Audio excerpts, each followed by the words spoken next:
Welcome back, guys. This is Potter Fanfic Hub. Here we explore powerful Harry Potter, what if stories, and hidden magic. This video is self recorded and fully created in the line with YouTube's latest policies. What if Addams' family raised Harry Potter and he arrived at Hogwarts at Dark Arts Prodigy? If you enjoy epic magical videos, subscribe to Potter Fanfic Hub. Now let's story begin. Chapter 1 The Boy Claimed by the Addams Family. The night tasted like smoke and broken magic. Godric's Hollow burned in fragments. A cottage split open like an eggshell, its walls weeping melted stone and shattered timber. The darkness pressed close against the flames, as if trying to smother them before they revealed too much. Snow fell in lazy, indifferent spirals, turning black the moment they touched the wreckage. In the center of the destruction, a baby cried. Not the desperate wail of a child in pain, but something deeper. Something ancient. The cry of an infant who had just witnessed death without understanding it, who had felt the brush of something unspeakably evil pass over him like a shadow and then vanish. The crib had survived. That was the first strange thing. It sat in the middle of what used to be a nursery, untouched by the explosion that had turned the rest of the house to kindling. A circle of stillness in a storm of ruin. Inside the crib, a boy with wild black hair and eyes like green fire screamed at the moon. One small fist clenched so tightly that his fingernails drew blood from his own palm. On his forehead a wound wept. Not blood, but something that shimmered like liquid lightning. The mark twisted and smoked in the cold air, a scar that had not yet decided what shape it would take. It burned with a heat that should have killed any child. Instead, it made Harry Potter scream louder, not from weakness, but from fury. A fury no 1-year-old should possess. The first responders came quickly. Wizards in dark cloaks apparat to the edges of the wreckage, their wands raised, their faces pale with fear. They had felt it, that ripple of power that tore through the magical world like a stone dropped into still water. The Dark Lord had fallen. The prophecy child had survived. And yet, none of them approached the crib. "The boy needs help," whispered a young witch with a badge pinned to her cloak. Her name was Rose, and she had only been in Aura for 3 months. "Someone get him. He's freezing." No one moved. "Did you not feel it?" an older wizard hissed, grabbing her arm. "That house is cursed now. Whatever happened here, whatever the Dark Lord did, it left something behind. That child is not normal." Rose pulled her arm free. "He's a baby. A baby who just lost his parents." She stepped forward. The moment her foot crossed the threshold of what remained of the cottage, the temperature dropped 30 degrees. Her breath fogged. Her wand flickered. And from somewhere deep in the rubble, she heard a sound that made her blood turn to ice. A laugh. Low. Dry. Amused. Not the laugh of a ghost, not the laugh of a Death Eater lurking in shadows. This was something else entirely. A laugh that belonged in a Victorian manor at midnight, in a graveyard during a thunderstorm, in the space between a heartbeat and the grave. "I wouldn't do that if I were you," said a voice from the darkness. Rose spun. The man who emerged from the smoke was tall, impossibly tall, with shoulders as broad as a coffin and a mustache so black and waxed it seemed to mock gravity itself. He wore a pinstripe suit that might have been fashionable 100 years ago, and his eyes burned with a light that was not quite sane and not quite mad. Beside him, a woman glided forward like smoke poured into silk. She was pale in a way that made the snow look colorful. Her dress was black and form-fitting, her hair fell past her waist like a waterfall of ink, and her smile was the most terrifying thing Rose had ever seen. It was beautiful. It was loving. It belonged on the face of a woman who had buried her children in the garden and watered them with tears. "Gomez," the woman said softly, her voice like velvet drawn over broken glass. "The child is calling to us." The man, Gomez, pressed a hand to his chest. His eyes glistened. "Morticia, my love, can you feel it? Such exquisite pain. Such magnificent darkness. He has brushed against death and refused to bow." "He has been marked," Morticia agreed. Her gaze drifted to the crib. "By something that thought itself a god." Rose raised her wand. Who are you? Step back, this is a ministry crime scene. Gomez glanced at her like she was a particularly amusing insect. Crime scene? He repeated, savoring the words. No, my dear. This is not a crime scene. He spread his arms wide, embracing the destruction. This is an invitation. Morticia drifted past the frozen auras without acknowledging their existence. Her heels clicked against the broken stone with a rhythm that matched her husband's heartbeat. She reached the crib and looked down at the screaming child. Harry stopped crying. The silence was immediate and absolute. Green eyes met black. Child met creature. And for one long, breathless moment, the darkness in the house recognized something darker still, and found it worthy. He knows us, Morticia whispered. Already he knows us. Behind her, Gomez let out a shuddering sigh. Cara mia, look at his hand. Harry's small fist had unclenched. In his palm, nestled against the bloody crescent moons left by his fingernails, was a single object. A razor blade. Where it had come from, no one could say. The crib had been searched. The nursery had been cleared. And yet there it sat, gleaming in the firelight, its edge sharp enough to split moonlight into ribbons. Harry held it like a gift. Oh, Morticia breathed. Oh, my darling boy. She reached into the crib and lifted him, not gently, precisely, but with the reverence of someone handling a priceless artifact. Harry did not flinch. He did not cry. He stared up at Morticia with eyes that had already learned to see through lies.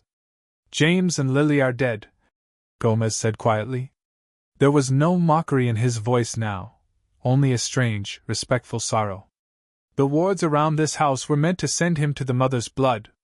A sister in Surrey, I believe. Petunia, Morticia murmured. Lily spoke of her once. A woman with no poetry in her soul.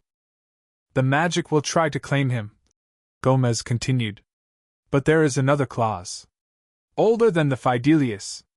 Darker than blood protection. He smiled, and that smile could have lit a haunted house. The Addams family has the right to claim any child touched by death and left without a home. It is written in the old contracts. The agreements signed in the years before the ministry forgot how to bow. The Potter boy was marked by a piece of a broken soul, Morticia said. She cradled Harry against her chest, and the baby reached up to touch her hair. He is no longer fully of the living. He belongs to death now, and death belongs to us.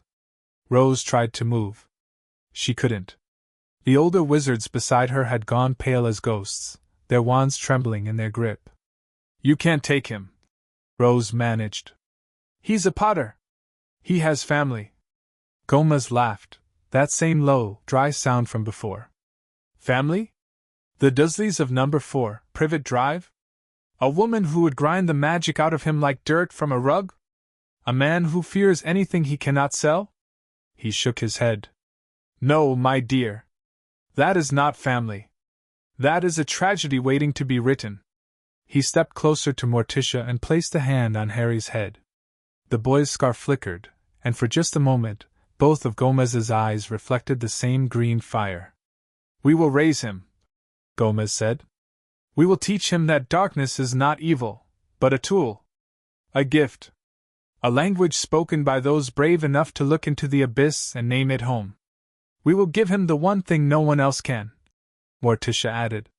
Her lips brushed Harry's forehead, just beside the still-forming scar. The freedom to become whatever he was always meant to be. The crib exploded. Rose screamed. The older wizards dove for cover.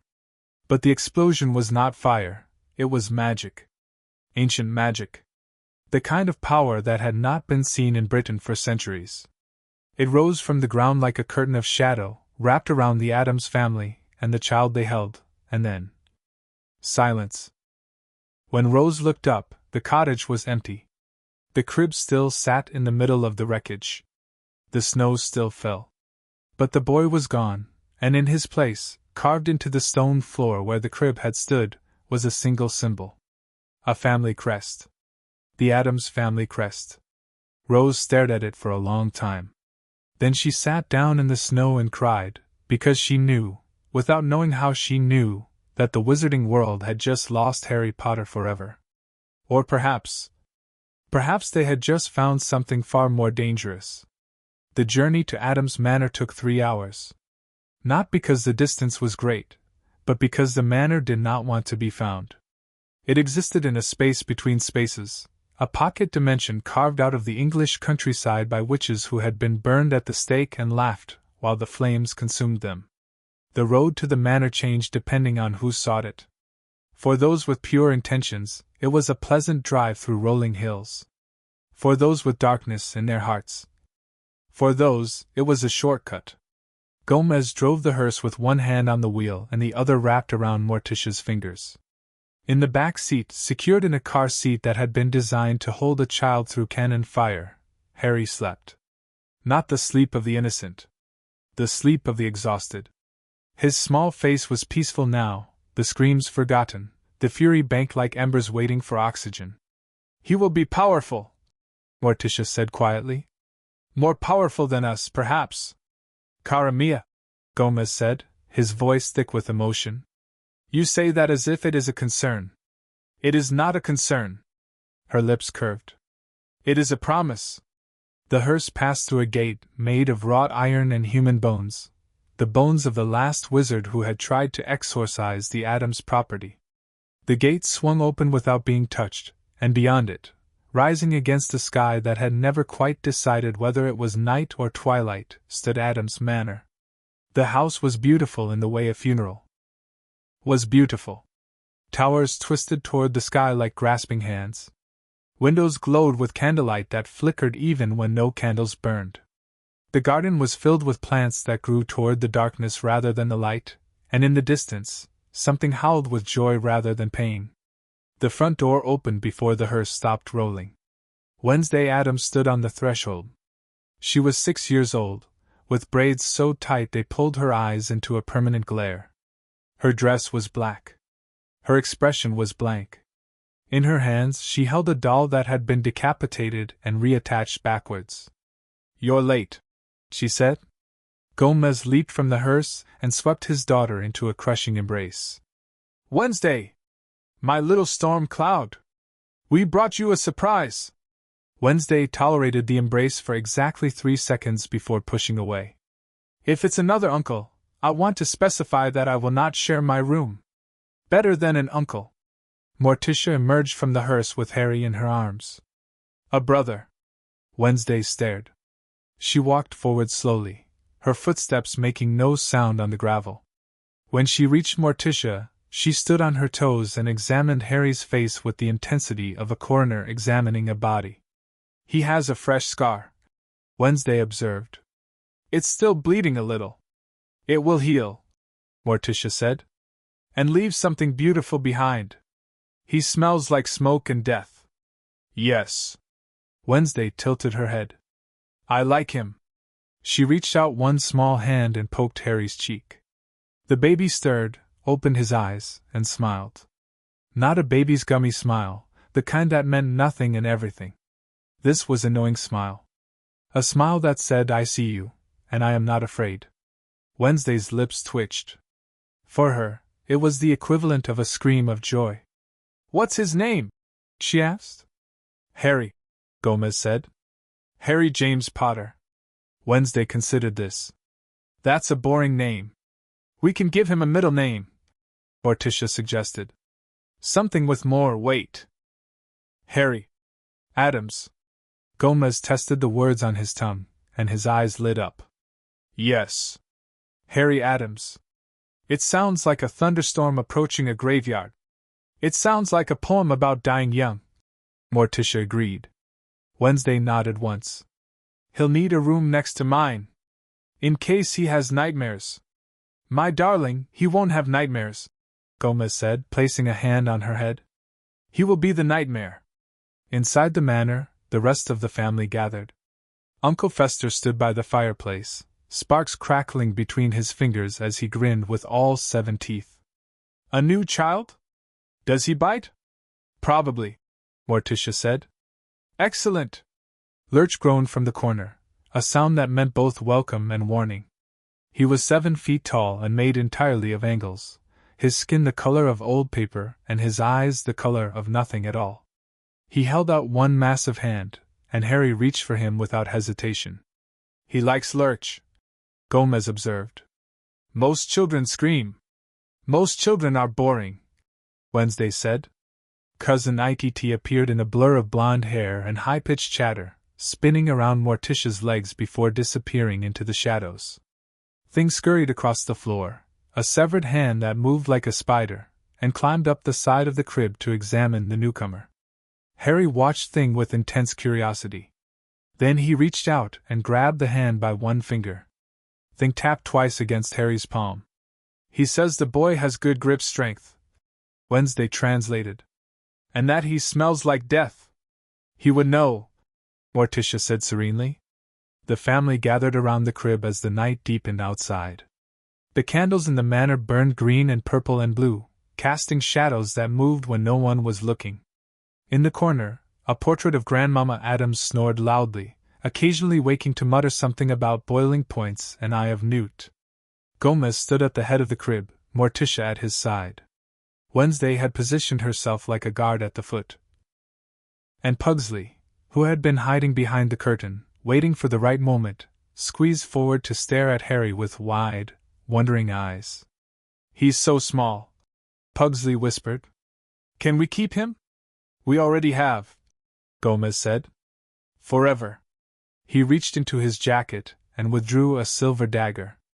The blade gleamed with an edge that had never needed sharpening, because it had never been dull. The handle was carved from the bone of a saint who had been burned for witchcraft, and the pommel held a ruby that pulsed like a second heart. "The old rite?" Morticia said softly. "Are you certain?" "The magic already claimed him," Gomez replied. "But I want our magic to claim him too. I want the house to know his name. I want the shadows to welcome him home." He turned to Harry and spoke words that had not been spoken aloud for generations. The language was old, older than English, older than Latin, older than the stones beneath Hogwarts. It was the language of the first witches, the ones who had made pacts with the earth and the dark and the things that lived between. As Gomez spoke, the candles flickered. The shadows stretched. And Harry's scar, still wet, still raw, began to glow. Not with the sickly green of the killing curse. Not with the golden light of love and protection. With something else entirely. Silver light. Cold and clean and endless, like moonlight on a lake of ice.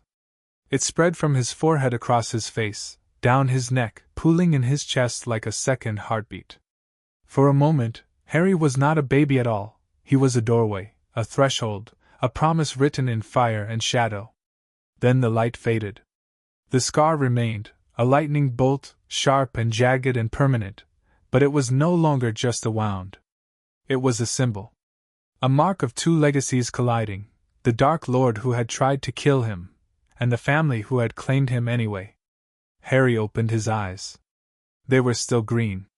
But now, deep in the irises, there was a flicker of silver, a reflection of the right, a trace of the darkness that had welcomed him home. "Welcome to the family, Harry Addams," Gomez said, lowering the dagger. Morticia leaned down and kissed Harry's forehead, just beside the scar. "Welcome to the beautiful darkness, little one. You will never be alone again."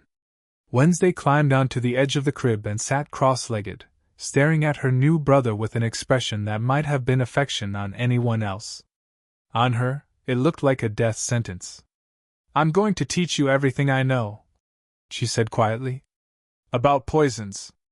About traps. About the proper way to fold a shroud." Harry gurgled. "He agrees," Wednesday said. From somewhere deep in the manor, a clock struck midnight. The candles flickered. The shadows danced.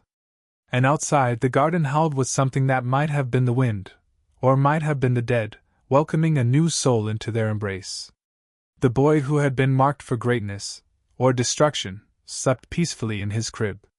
And the wizarding world continued to search for him, not realizing that Harry Potter was already gone.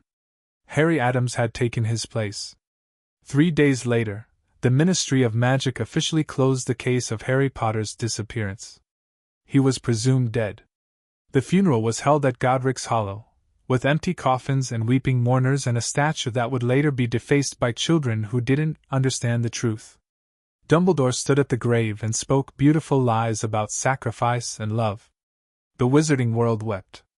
And deep in the manor that did not exist, in the room that had been prepared for him before he was born, Harry Addams laughed in his sleep. He was 1 year old. He was already home. Across the ocean, in a house on Privet Drive, Petunia Disley received a letter that made her face go white. She burned it before Vernon could read it, and she never spoke of her nephew again. Some doors, once closed, should never be opened. Some children, once lost, should never be found. But the world has a way of forgetting that warnings exist for a reason. And Harry Addams was going to remind them. End of Chapter 1. Chapter 2. A very different childhood. The nursery at Addams Manor had no mobiles made of smiling animals or walls painted with cheerful cartoon characters. Instead, the ceiling displayed a slow-moving tapestry of the family's ancestors, all of them dead, all of them watching, all of them occasionally offering unsolicited advice in whispers that sounded like wine through dead leaves. The crib was carved from wood that had been salvaged from a gallows, and the blanket draped over Harry's small body had been knitted from the wool of sheep that had been struck by lightning. Harry loved every inch of it. By the time he was 2 years old, he had developed a personality that made the other Addams children look almost normal by comparison. He did not cry when Thing tapped him awake in the morning.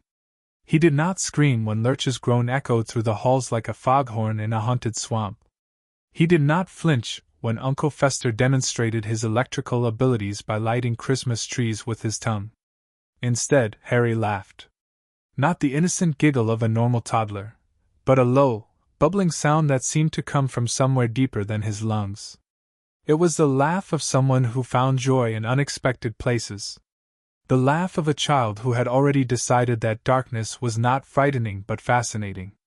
"He's adjusting well," Morticia said one evening, watching Harry from the doorway of the nursery. The boy was sitting on the floor surrounded by a collection of items that would have sent most children screaming from the room: a jar of preserved spider eyes, a book bound in human skin, and a small dagger that had been blunted for safety, but still gleamed with malicious intent. Harry had organized them by size and color. "He has a gift for order," Gomez agreed, appearing at his wife's side. He took a long drag from his cigarillo, the smoke curling around his mustache like fog around a cemetery gate. "Wednesday never organized anything. She preferred controlled chaos. Wednesday is unique. All our children are unique." Gomez's eyes softened as Harry picked up the dagger and examined the blade with serious concentration. "Even the ones we didn't birth." Morticia leaned her head against her husband's shoulder. "He still has nightmares." "About the green light? About the woman?" Her voice dropped. "The woman with red hair. He reaches for her in his sleep, and then he wakes up with that scar glowing and his fists clenched so tight his knuckles go white." Gomez was silent for a long moment. Then he said, "He will learn to forge those memories into weapons. Or he will learn to bury them so deep that not even he can find them. Either way." He shrugged his broad shoulders. "He is an Addams now. We do not run from our ghosts. We invite them to dinner." As if hearing the conversation, Harry looked up. His green eyes, still flecked with that strange silver light from the claiming right, locked onto Gomez's face. He smiled. Then he went back to organizing his collection. "He understands more than he should," Morticia murmured. "He understands everything," Gomez corrected. "That is what makes him dangerous." At age 3, Harry spoke his first complete sentence. Most children said things like, "I want milk," or "Where's Daddy?" or "No, thank you, I would prefer the blue cup."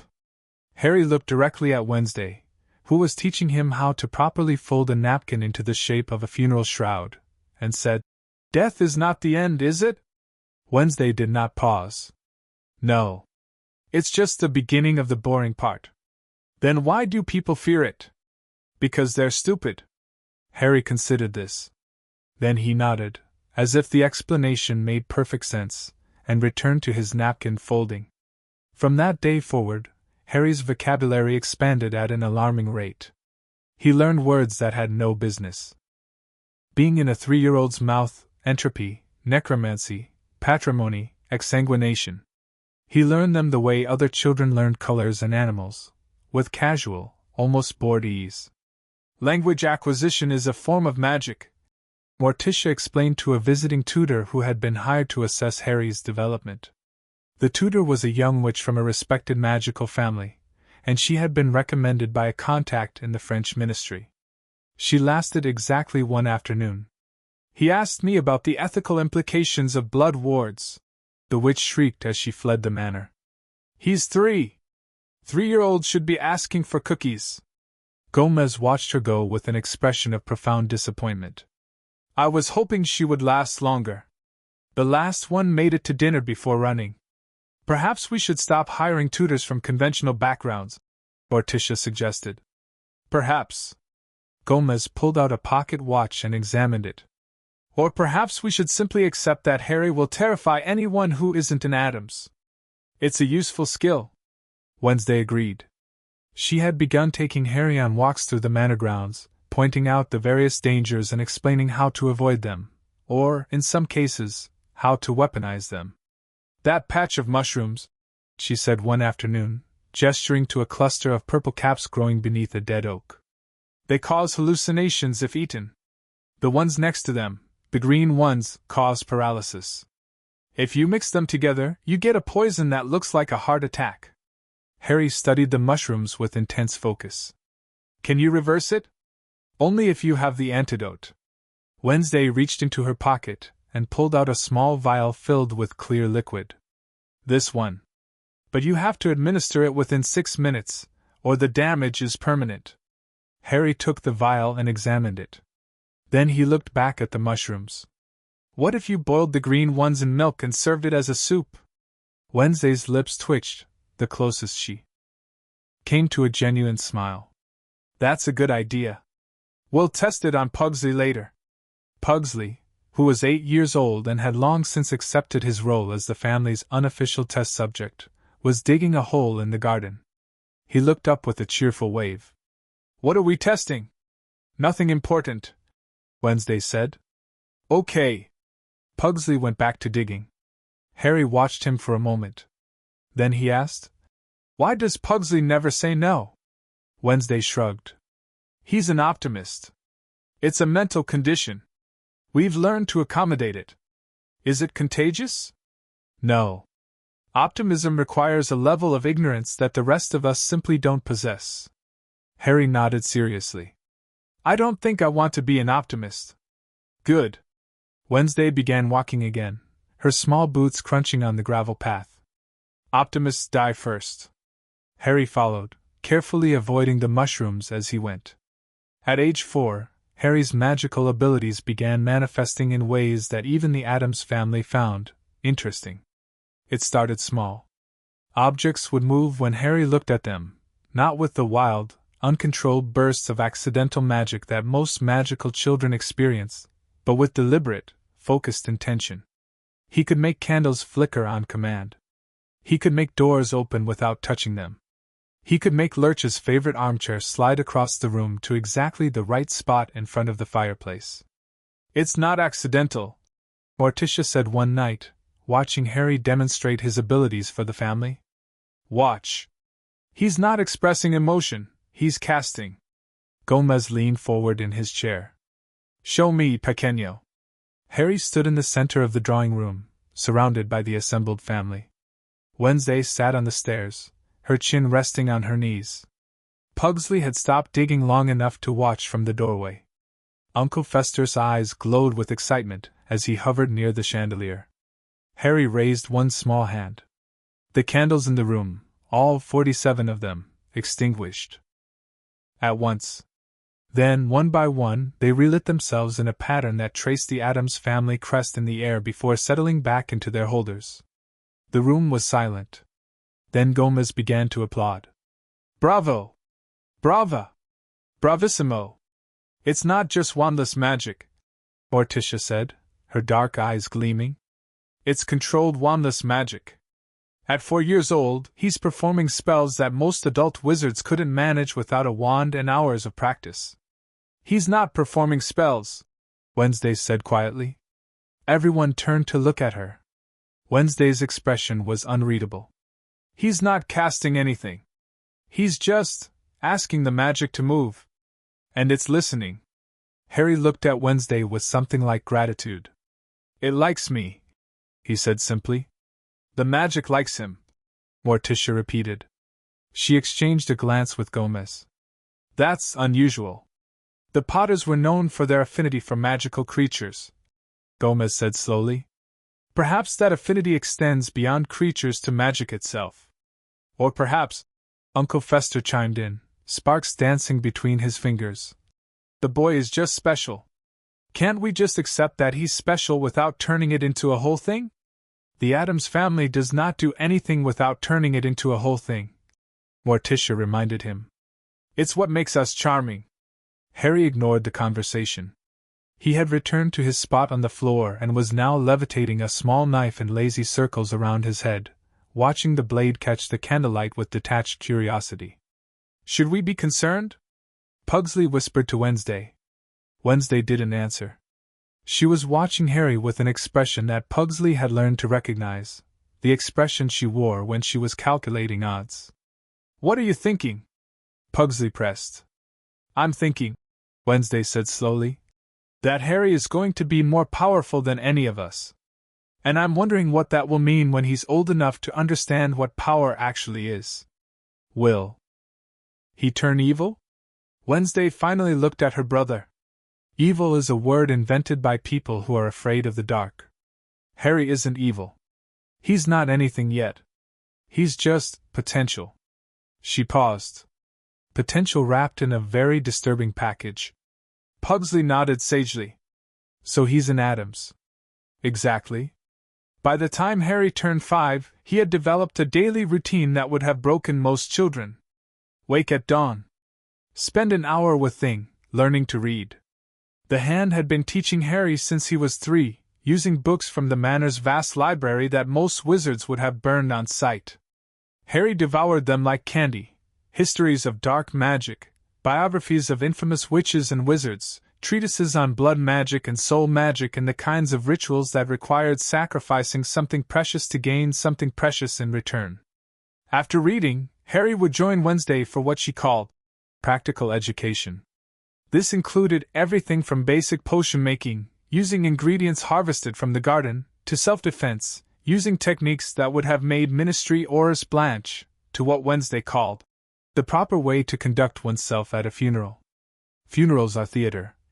Wednesday explained one morning as she and Harry sat in the Manor's private cemetery. Every culture has them. Every culture pretends they're about the dead. But funerals are for the living. They're a chance to perform grief in a way that everyone accepts. Harry traced his finger over the name carved into a nearby headstone.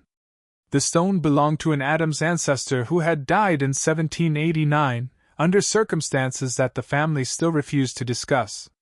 What if you're not grieving? Then you fake it. Wednesday's voice was flat. Or you don't attend. The Addams family doesn't believe in performative emotion. If you don't feel sad at a funeral, you stay home and eat cake. Do you ever feel sad? Wednesday considered the question. Sometimes. When something beautiful dies before I've had a chance to study it properly. Harry grinned.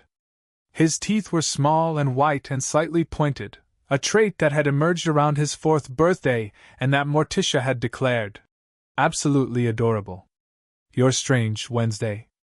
I'm an Addams. We're all strange. She stood up and brushed dirt from her dress. Come on. Mother wants to test your magical control again. She's hired a new tutor, someone from a hidden community in Eastern Europe. Apparently, this one specializes in children with unusual gifts. Harry stood as well, brushing off his own dark trousers. Will this one run away screaming? Probably. But we can hope. They walked back toward the manor together, their small shadows stretching behind them in the pale morning light. The garden whispered as they passed. The plants had learned to recognize Harry's footsteps and often leaned toward him as if seeking attention. The roses like you, Wednesday observed. The roses are poisonous. Yes. They're very fond of you. Harry reached out and touched one of the blooms. It was black as ink and twice as beautiful, with thorns that could draw blood from a ghost. The flower leaned into his palm, and for just a moment, its petals seemed to pulse with light. They're not just poisonous, Harry said quietly. They're aware. They remember things. Wednesday stopped walking. What do you mean? The garden. Harry's green eyes scanned the grounds, and the silver flecks in his irises seemed to brighten. It's not just plants. It's a network. They talk to each other. They remember who walks among them, who is welcome and who is not. And you can hear them? Harry tilted his head, as if listening to something far away. Not hear exactly. More like feel. They're not angry. They're just waiting. Waiting for what? For someone to need them. Wednesday stared at her adopted brother for a long moment. Then she nodded once, sharply, and continued walking. We need to tell Mother about this. And Father. And probably Uncle Fester, although he'll make it weird. Everything Uncle Fester does is weird. That's why we love him.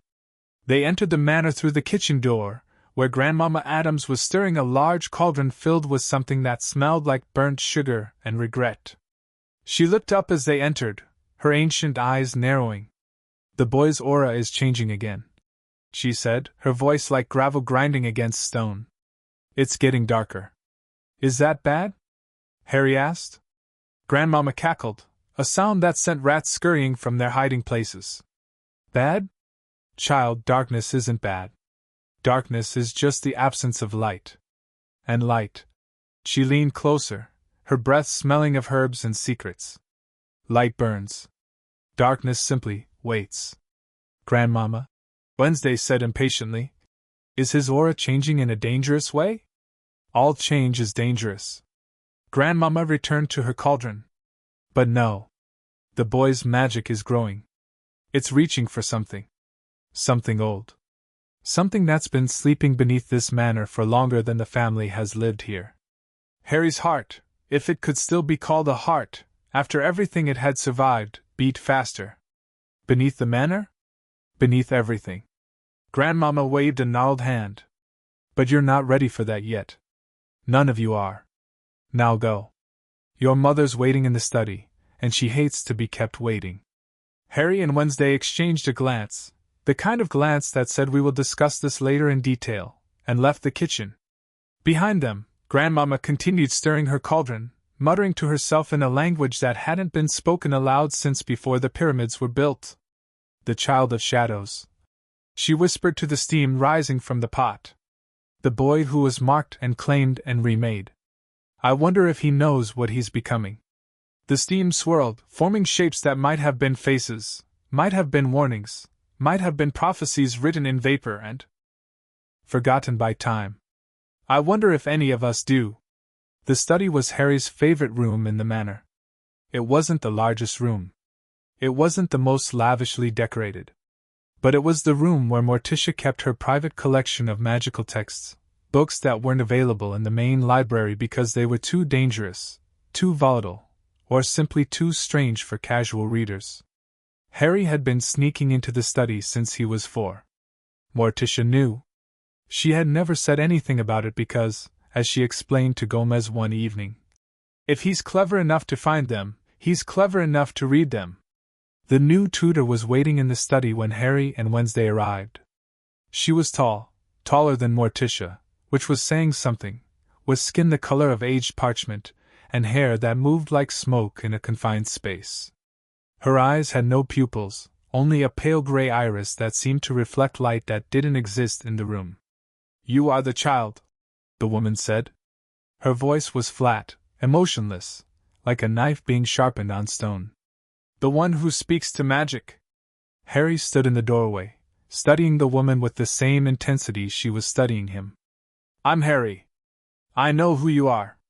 The woman's head tilted at an angle that should have been impossible. I am Madame Velia. I come from the Carpathian Mountains, where the old magic still runs in rivers beneath the earth. I have trained children like you before. Children who can speak to magic? Children who are touched by death. Madame Velia's pupilless eyes seemed to bore into Harry's soul. Children who have died and come back. Children who carry pieces of others inside them like parasites feeding on a host. The room went very quiet. Wednesday's hand moved to her belt, where she kept a small knife hidden in the folds of her dress. Madame Velia, Morticia said smoothly, stepping forward. I believe we discussed the importance of tact. I do not do tact. The woman didn't look away from Harry. Tact is a lie wrapped in politeness. The child deserves truth. He carries a fragment of another soul within his own. A dark fragment. A hungry fragment. It feeds on his magic and grows stronger every day. Harry's scar tingled. Not burned, not the way it did during nightmares, but tingled, as if something inside him was waking up and paying attention. The scar, he said quietly. The one from the night my parents died. It's not just a scar, is it? Madame Velia smiled. It was not a nice smile. No, child. It is a door. And something is waiting on the other side. Madame Velia, Morticia said, and this time her voice had an edge that could cut glass. That is enough. The woman's smile faded. She inclined her head, a gesture of respect that seemed to cost her something, and stepped back. As you wish. But you asked me to assess the boy's abilities. I have done so. He is powerful. More powerful than any child his age has any right to be. But his power comes with a price. What price? Harry asked. Madame Velia looked at him with something that might have been pity. The fragment inside you wants to grow. It wants to consume. It will whisper to you in dreams. It will offer you power in exchange for surrender. And one day, she paused. One day you will have to choose. Will you control the darkness? Or will it control you? Harry met her gaze without flinching. I don't control the darkness, he said. The darkness is part of me. Just like the light. Just like the magic. Just like everything else. Madame Velia's expression shifted. The pity disappeared, replaced by something that looked almost like fear. You speak like an adult. I speak like someone who's been listening. For a long moment, no one moved. Then Madame Velia turned to Morticia and said, I cannot train him. There is nothing I can teach him that he does not already know. He's 5 years old, Morticia said. He is older than time. Madame Velia walked toward the door, her smoke hair trailing behind her. He is older than magic. He simply hasn't remembered it yet. She left. The study fell silent. Harry looked down at his hands, small hands, child's hands, hands that had never held a wand or cast a proper spell. But he could feel it. The power. The fragment. The darkness that Madame Velia had seen. It wasn't scary. It was familiar. Well, Gomez said from the doorway, where he had been watching the entire exchange. That was dramatic. I like her. Shame she's leaving. She was afraid of me, Harry said. Gomez raised an eyebrow. And how does that make you feel? Harry thought about it. He thought about the nightmares, the green light, the woman with red hair, the cold laughter that echoed through his dreams. He thought about the power he could feel thrumming beneath his skin, waiting to be used. He thought about the fragment inside him, the piece of something dark and hungry that had attached itself to his soul and refused to let go. It makes me feel, Harry said slowly, like I need to learn more. To be ready. For whatever's coming. Gomez and Morticia exchanged a glance, the kind of glance that parents exchange when they realize their child has just grown up a little faster than they expected. Then we'll find you another tutor, Morticia said. Someone who isn't afraid of what you are. And what am I? Harry asked. Morticia crossed the room and knelt in front of him, taking his small hands in hers. Her black eyes met his green ones, and for the first time, Harry saw something in her expression that he had never seen before. Not love, he had always known that. Not pride, he had earned that. Something else. Something that looked like recognition. "You are Harry Addams," Morticia said.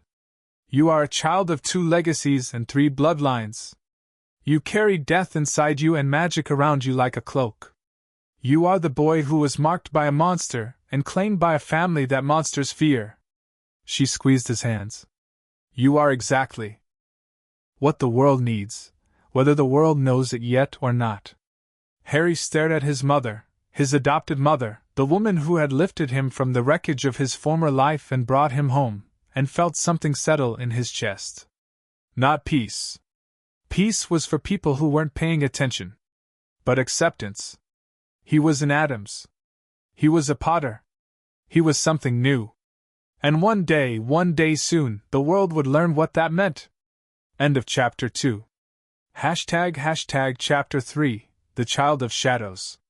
The nightmares never stopped. They changed, evolving like living things, adapting to Harry's growing mind and deepening understanding of the world. At age 6, he no longer dreamed only of green light and a woman's scream. Now he dreamed of a snake with red eyes, a snake that slithered through corridors made of bone, a snake that whispered his name in a voice that sounded like dried leaves skittering across stone. Harry. Harry. Harry. The snake's tongue tasted the air, tasting him, tasting the fragment of something dark that lived beneath his scar. "You carry me inside you, boy. You carry my failure and my fury. One day soon, I will rise again. And when I do, you will learn what it means to be marked by Lord Voldemort." Harry always woke before the snake could strike. He woke gasping, his scar burning, his small body drenched in sweat. The silver light that sometimes flickered through his veins would pulse beneath his skin, bright enough to cast shadows on the walls of his bedroom. The shadows would twist and dance, reaching for him with fingers made of darkness, and then they would settle. Because the shadows knew him. Because the shadows had claimed him too. On the morning of his 6th birthday, Harry woke from the nightmare and found Wednesday sitting at the foot of his bed. She was reading a book titled Poisonous Plants of the British Isles and eating an apple that had been cut into the shape of a skull. "You were screaming again," she said. Without looking up. "I wasn't screaming. I was vocalizing. That's what screaming is, Harry." Harry sat up and rubbed his scar. The skin was warm, almost hot, and he could feel the fragment shifting beneath it like a snake coiling in its den. The dream was different this time. "He talked to me." Wednesday closed her book. "Who talked to you?" "The man who killed my parents." Harry's voice was flat, not emotionless, but controlled.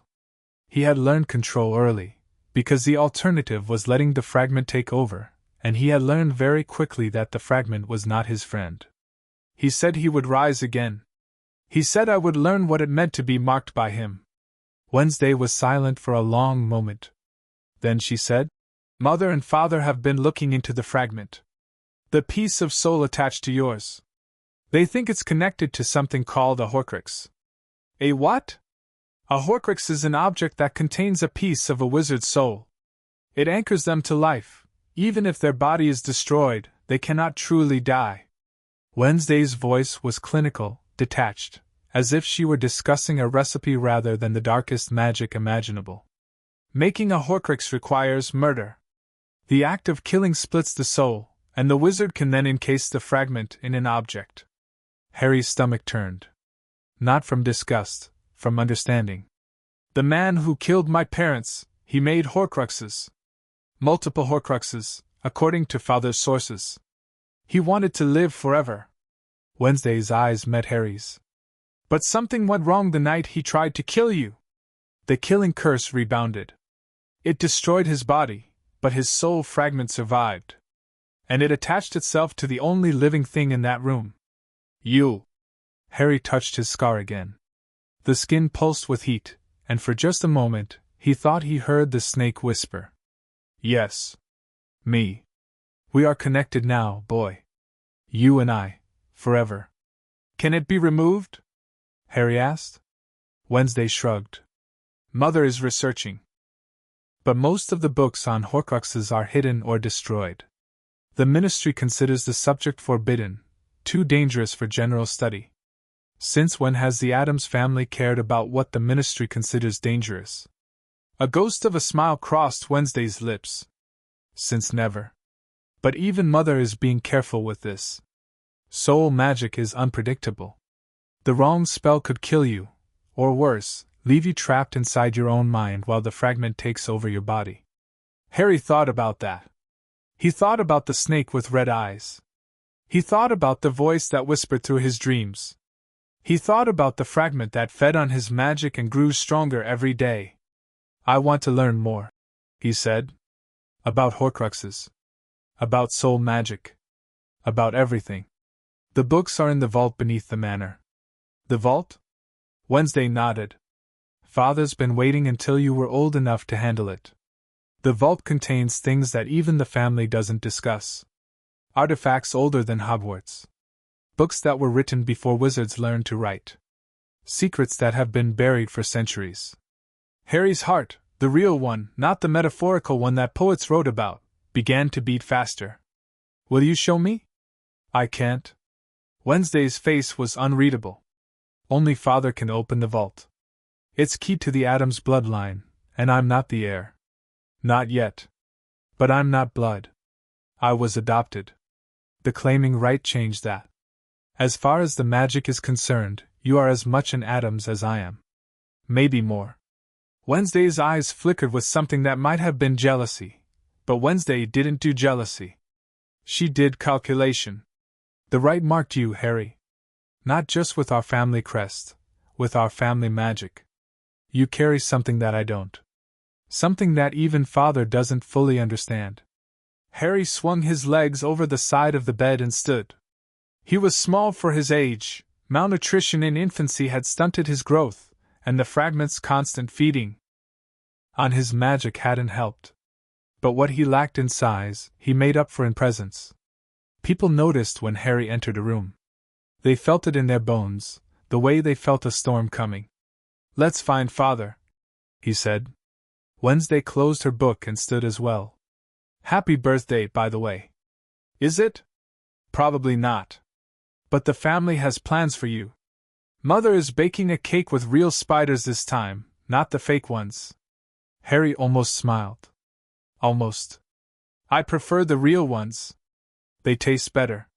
The vault beneath Addams Manor was not accessed through a door. It was accessed through a mirror. The mirror hung in Gomez's private study, in a room that no one else was permitted to enter without invitation.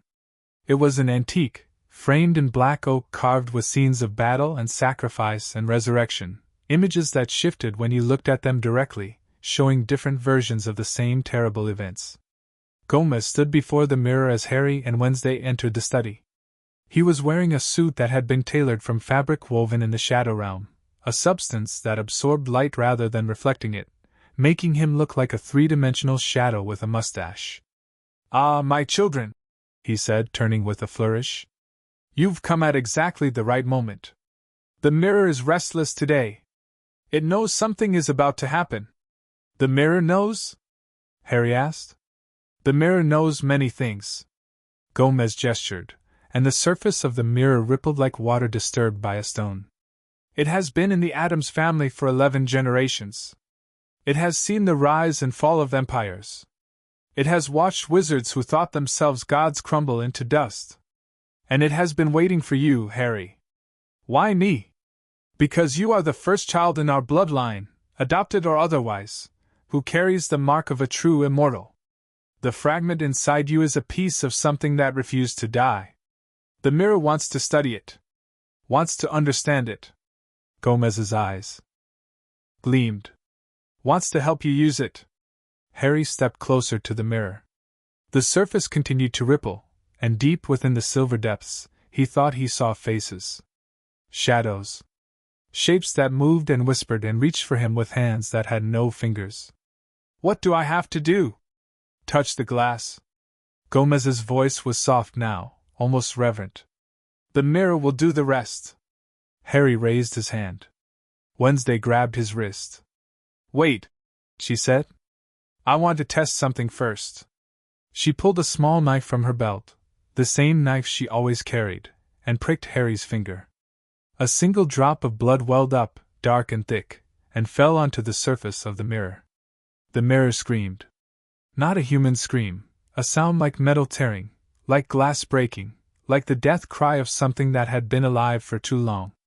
The blood spread across the surface, forming patterns that looked like writing, like spells, like warnings carved in crimson.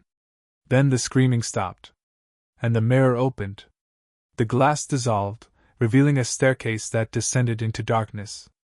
The steps were made of bone, human bone, arranged in a spiral that seemed to go on forever. At the bottom, Harry could see a faint light, flickering green and gold and silver. The vault, Gomez said. It has accepted his blood. It will accept him. Wednesday released Harry's wrist. Go. I can't follow, not yet. The mirror only permits one at a time, and it's chosen you. Harry looked at her. Are you afraid? No. Wednesday's voice was flat. But I am curious. Come back and tell me what you find. Harry nodded. Then he turned and stepped onto the first bone stair. The darkness swallowed him immediately. The descent took a lifetime. Or perhaps it took no time at all. Harry couldn't tell. The bone stairs shifted beneath his feet, moving in ways that shouldn't have been possible, and the walls of the passage were lined with faces, faces of people he had never met, people who looked at him with eyes that held centuries of sorrow. Who are you? He whispered to one of the faces. The face didn't answer. But Harry heard a voice in his mind, ancient and tired. We are the ones who came before. We are the Addams ancestors, bound to this place by magic and blood. We watch. We wait. We remember, And you, little one, you are the most interesting of us all. Harry kept walking.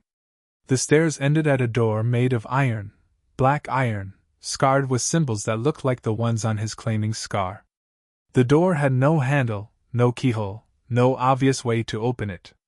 But as Harry approached, the symbols began to glow.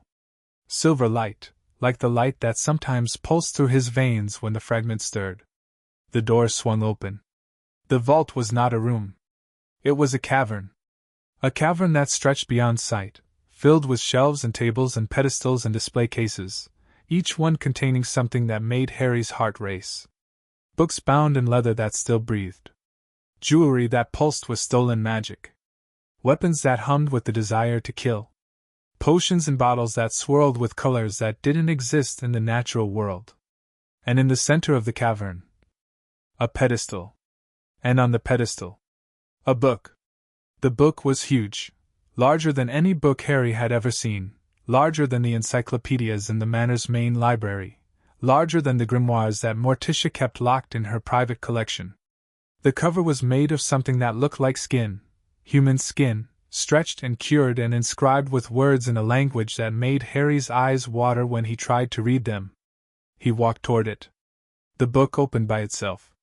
Pages turned, carried by a wind that didn't exist. Words formed on the pages as Harry watched, written in ink that looked like blood, like wine, like tears. The words rearranged themselves when he tried to read them, shifting and changing, as if the book was trying to find a language he could understand. Then, finally, the words settled. And Harry read. The Book of Shadows. Collected here are the secrets that the world has tried to bury. The spells that were too dangerous to teach.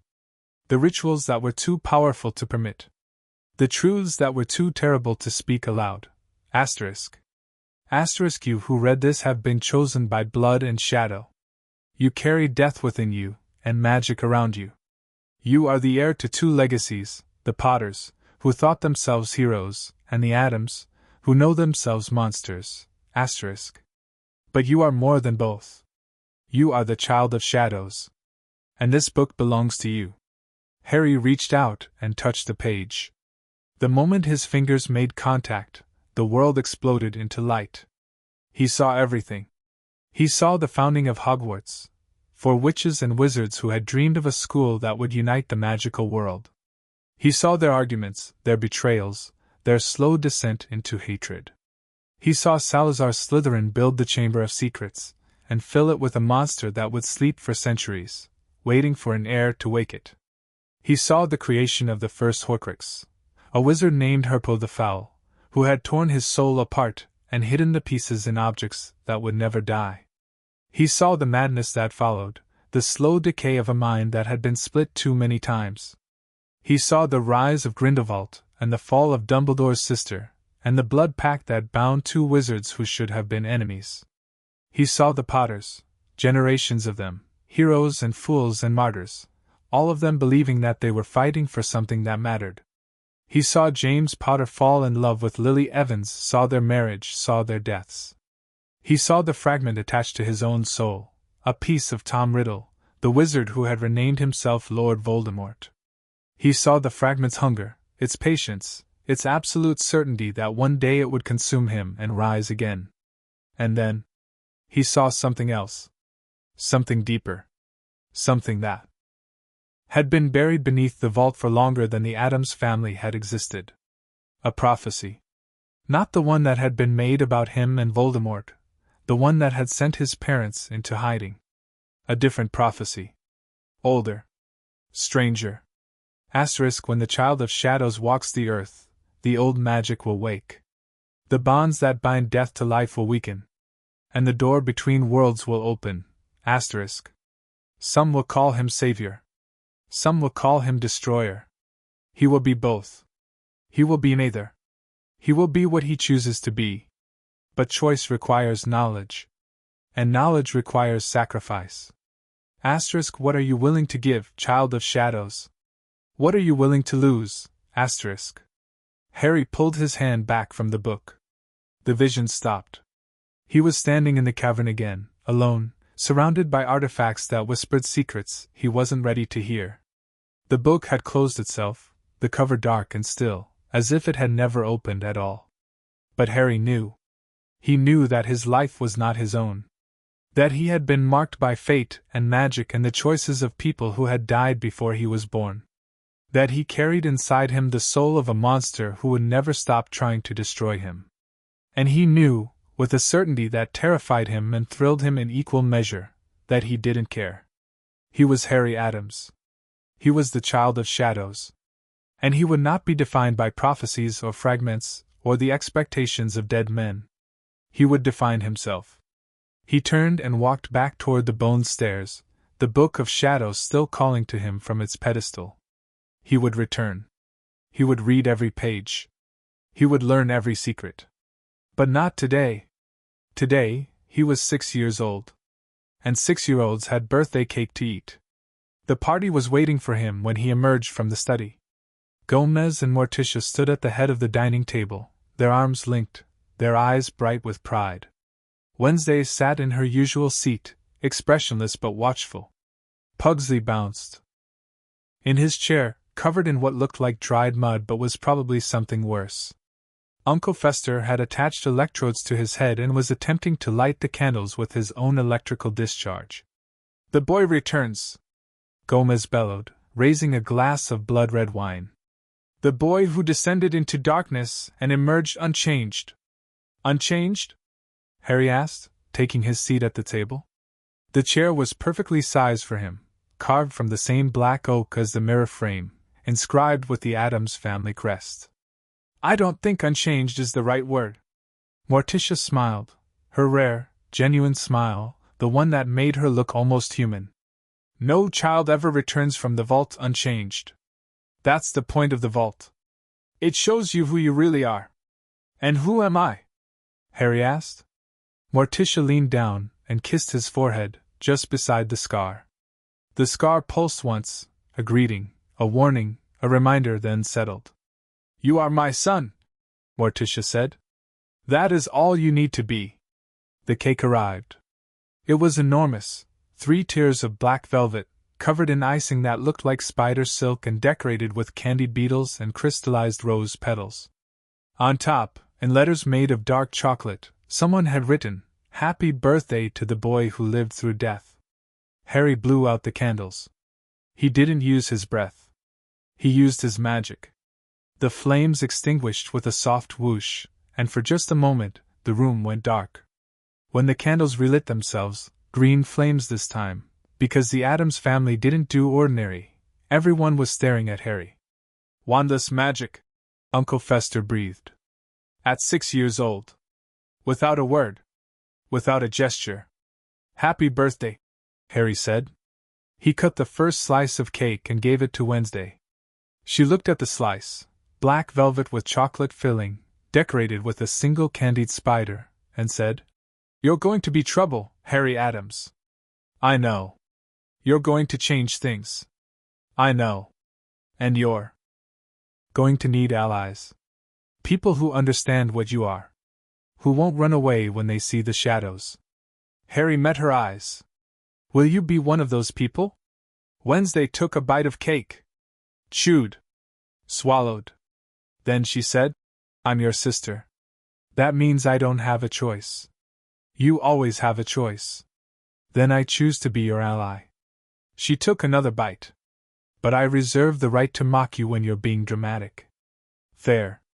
Across the table, Gomez and Morticia watched their children interact. Gomez's eyes were wet, not with sadness, but with something that looked like profound, overwhelming love. "He's going to be magnificent," Gomez whispered. "He already is," Morticia replied. And in the shadows beneath the manor, the Book of Shadows pulsed with light. It was waiting.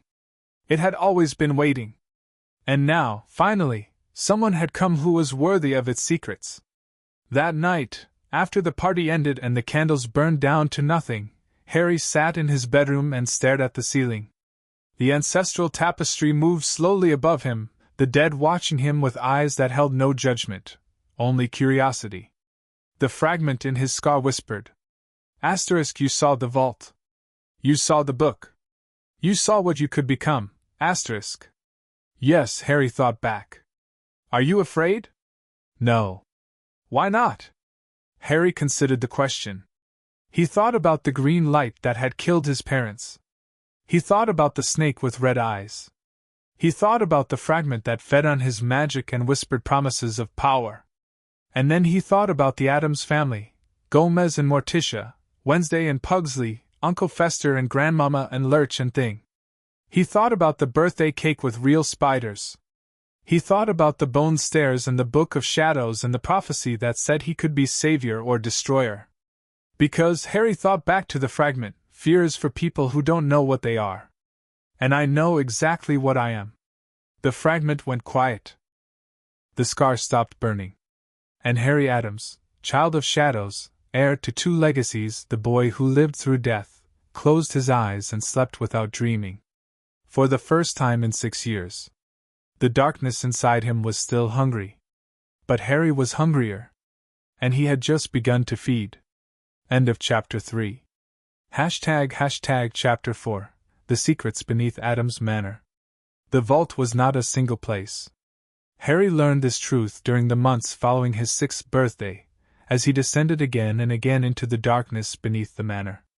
Each visit revealed something new, a corridor he hadn't noticed before, a door that had been invisible during his previous trips, a chamber that existed only when the moon was full and the shadows were long enough to touch.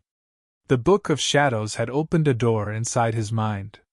He could feel it now, a connection to the vault that pulsed like a second heartbeat, tugging at his consciousness whenever he closed his eyes. The vault wanted him there. The vault had been waiting for him, just as the mirror had said. And Harry was tired of waiting. By the time he turned 7, he had explored nearly a third of the cavern system beneath Addams Manor. He had found rooms filled with artifacts that predated human civilization, objects crafted by beings who had walked the earth before the first wizard learned to speak. He had found libraries containing texts written in languages that had died before Atlantis sank beneath the waves. He had found laboratories where ancient alchemists had tried to turn fear into gold and sorrow into stone. But the greatest discovery came on a night when the moon was hidden behind clouds and the manor was silent, save for the whispers of the dead. Harry had been following a passage he had never noticed before, a narrow tunnel that branched off from the main cavern, barely wide enough for his small shoulders. The walls were damp and cold, and the air smelled of iron and old secrets. His scar pulsed with every step, as if the fragment inside him recognized something ahead. Danger, the fragment whispered. Turn back. Harry kept walking. The tunnel opened into a chamber that took his breath away. It was circular, perhaps 50 feet in diameter, with a ceiling that arched so high he couldn't see the top. The walls were covered in mosaics, thousands of tiny stones arranged into images that told a story. A story about magic. About power. About the birth of the wizarding world and the wars that had followed. In the center of the chamber stood a pedestal. And on the pedestal, a crown. Not a royal crown, not the kind of crown that kings and queens wore. This was something older. Something darker. The metal was black, blacker than obsidian, blacker than the space between stars, and the gems set into its surface were not diamonds or rubies or emeralds. They were eyes. Hundreds of eyes preserved in crystal, staring in every direction at once. Watching. Waiting. Seeing. Harry approached the pedestal slowly, his heart hammering against his ribs. The eyes in the crown followed him, not all at once, but one by one, each pupil tracking his movement like a predator tracking prey. Do not touch it, the fragment hissed. Asterisk, that is not for you. That is not for anyone. Asterisk. Harry reached out. The moment his fingers brushed the metal, the world shifted. He was standing in a different place. A throne room, vast and cold, with walls made of ice and floors made of shadow. At the far end of the room, on a throne carved from a single piece of obsidian, sat a figure. The figure was tall, and possibly tall, with skin the color of moonlight, and hair that fell past its waist like a waterfall of silver. Its eyes were the same black as the crown's metal, and when it smiled, Harry saw teeth that had been filed to points. You came, the figure said. Its voice was neither male nor female, young nor old. It was the voice of something that had existed before time began, and would exist long after time ended. I wondered if you would. Who are you? Harry asked. The figure tilted its head. I am the one who made the crown. I am the one who built this vault. I am the first Addams, the ancestor from whom all others descend. It stood, and the shadows in the room wrapped around it like a cloak. But you may call me Morwen. Harry's scar blazed. The fragment was screaming now, not with anger, but with fear. Real, genuine fear, the kind that the fragment had never shown before. Why is the fragment afraid of you? Harry asked. Morwen's smile widened. Because the fragment is a piece of a man who thought he could cheat death. And I am the one who taught death to wait. You taught death?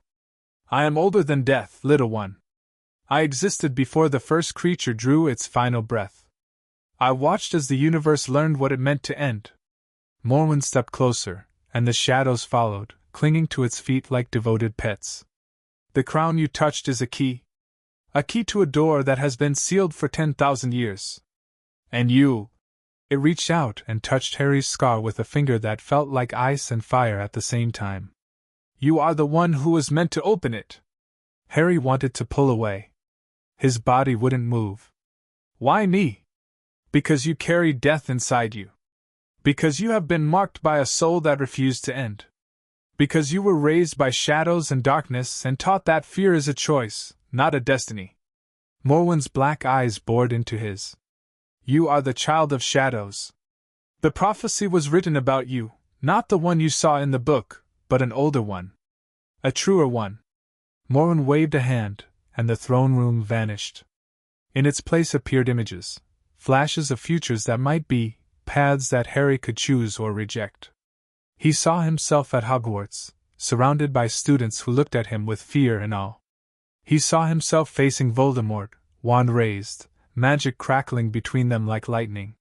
He saw himself standing over a grave with his own name carved into the stone. He saw himself winning. He saw himself losing. He saw himself walking a path that led to a throne made of skulls, and another path that led to a cottage with a garden full of flowers, and 100 other paths that twisted and turned and overlapped in ways that made his head spin. Every choice you make, Morwen said, will change the future.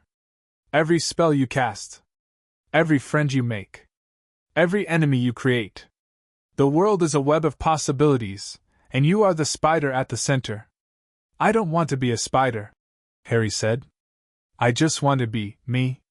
Morwen laughed, a sound like breaking glass, like thunder in a distant storm. You are the only one who can be you, child. That is both your greatest gift and your heaviest burden. The images faded. The throne room returned. And Morwen was standing directly in front of Harry, close enough that he could see the stars reflected in its black eyes. I am going to give you a gift, Morwen said. Not because you asked for it. Not because you deserve it. But because the vault has chosen you, and the vault does not make mistakes. It reached into its cloak and pulled out a small box, wooden, unadorned, barely larger than Harry's palm. Open it when you are ready, Morwen said. Not before. The box contains knowledge that could destroy you if you are not prepared. But when you are ready, when you truly understand what it means to be the child of shadows, the box will open. And you will learn the truth. What truth? Morwen leaned close, its breath cold against Harry's ear. The truth about who you really are. About what the fragment inside you truly wants. About the war that is coming, the war that will make Voldemort's rise look like a child's temper tantrum. Harry's blood ran cold. A war? The old magic is waking, child of shadows. The bonds that bind death to life are weakening. And there are things, old things, hungry things, that have been waiting for this moment for millennia. Morwen's voice dropped to a whisper. Voldemort is not the darkness. He is a symptom of it. A shadow cast by a flame that has not yet been lit. Then how do I stop it? Morwen's smile was sad. You cannot stop what is already coming. But you can prepare. You can learn. You can become strong enough to survive when the old magic finally breaks free. It pressed the box into Harry's hands. And then, the throne room dissolved. The shadows retreated. Harry was standing in the circular chamber again, the crown still glowing faintly on its pedestal, the box clutched against his chest. He looked down at the box. It was warm. Alive. Pulsing with a rhythm that matched his own heartbeat. Open it, the fragment whispered. Open it now. No, Harry thought back. Asterisk, not yet. I'm not ready, asterisk. You will never be ready. Then I'll never open it. The fragment went silent, but Harry could feel its frustration, its hunger, its desperate desire to know what was inside the box. Whatever Morwen had given him, the fragment wanted it. And anything the fragment wanted that badly. Harry decided to keep the box hidden until he understood why. He told no one about Morwen. Not Gomez. Not Morticia. Not Wednesday. The box went into a hidden compartment in his bedroom, a space behind a loose stone in the wall that he had discovered during his first year at the manor. He wrapped the box in cloth soaked with silencing solution, a trick he had learned from one of Morticia's books, and placed it where no one would find it. Then he returned to the vault. Again and again. The months passed, and Harry's knowledge grew. He learned to read the ancient languages inscribed on the walls of the caverns. He learned to identify artifacts that had been lost for centuries. The Hand of Glory, the Cloak of Invisibility, the Philosopher's Stone. He learned rituals that would have made most wizards vomit with horror, and others that would have made them weep with envy. And he learned about the Addams family's true history. The family had not always been called Addams. In the beginning, they had been something else, something older. They had been the keepers of the old magic, the guardians of the door between worlds. They had been feared and respected and hated in equal measure, and they had never apologized for any of it. They were monsters, Harry whispered one night, reading from a journal written by an ancestor who had died in the 14th century. But they were necessary monsters. Like you, the fragment whispered. I'm not a monster. Not yet. Harry closed the journal and set it aside. The fragment was getting bolder, more talkative, as Harry's power grew. It fed on his magic like a parasite, and the more Harry learned, the stronger the fragment became. But Harry was learning something else too. He was learning how to fight back. In one of the deeper chambers of the vault, hidden behind a door that required blood from 3 different generations of Addams to open, Gomez had provided his own blood willingly, and Wednesday had provided hers with minimal complaint. Harry found a book that changed everything. The book was called Soul Magic, a comprehensive guide to the binding and unbinding of spiritual fragments. It had been written by a wizard named Algernon Crow, who had been burned at the stake in 1487 for crimes against the natural order. According to the book's introduction, Crow had discovered a method for removing Horcrux fragments from living hosts without killing the host. The method was complicated. It required ingredients that were nearly impossible to find. It required magical power that most wizards couldn't dream of possessing. And it required something else, something that made Harry's stomach turn. A sacrifice. Not the sacrifice of a life. Crow had been firm on that point. True soul magic requires the sacrifice of something precious, he had written. But not something living. The soul cannot be bought with blood. It can only be bartered with memory, with emotion, with the pieces of yourself that you value most. Harry read the passage 3 times. You would have to give up something, the fragment whispered. Asterisk something important. Something you love, asterisk. I know. You would have to give up part of yourself. I know. Asterisk, and even then, it might not work. The fragment has been attached to you for years. It has grown roots. It has become part of you, asterisk. I know. Then why are you reading this? Harry closed the book and set it on the shelf. His hands were steady. His heart was calm. Because I want to know my options, he thought. Asterisk, because I don't want to be controlled by something that hates me. Because I am Harry Addams, and I will not be anyone's puppet, not even yours, asterisk. The fragment was silent for a long moment. Then, softly, it said, You are stronger than I expected. Good. That will make consuming you more satisfying. Harry smiled, a cold, thin smile that would have worried anyone who knew him. Try, he thought. Just try. By the time Harry turned 8, he had mapped nearly the entire vault. He had found chambers filled with treasure, gold and jewels and artifacts worth more than the ministry's annual budget. He had found dungeons containing creatures that had been locked away for centuries, creatures that bowed to him when he entered their cells, recognizing the power that flowed through his veins. He had found a room filled with mirrors that showed possible futures, and he had spent hours staring into them, watching himself grow older, stronger, darker. But the most important discovery came on a night when Harry was feeling particularly restless. The fragment had been more active than usual, whispering dark thoughts into his mind, showing him images of death and destruction that made his blood sing with forbidden excitement. Harry had learned to push the images away, to focus on other things, but tonight, they had been harder to resist. He needed to get out of the manor. He needed to move. He needed to find something that would distract him from the darkness that was growing inside his own head.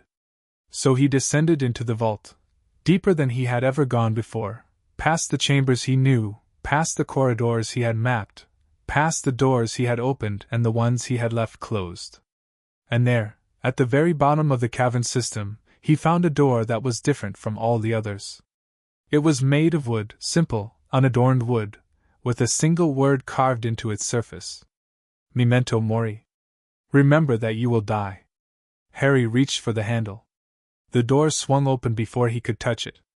Inside was a room that looked like a study, bookshelves lining the walls, a desk in the center, a fireplace that burned with cold blue flames.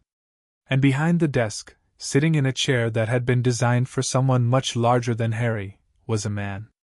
The man was old, ancient, with skin like cracked leather and eyes that had seen too much. He wore robes that had been fashionable 1,000 years ago, and his hands were covered in rings, each one pulsing with a different kind of magic.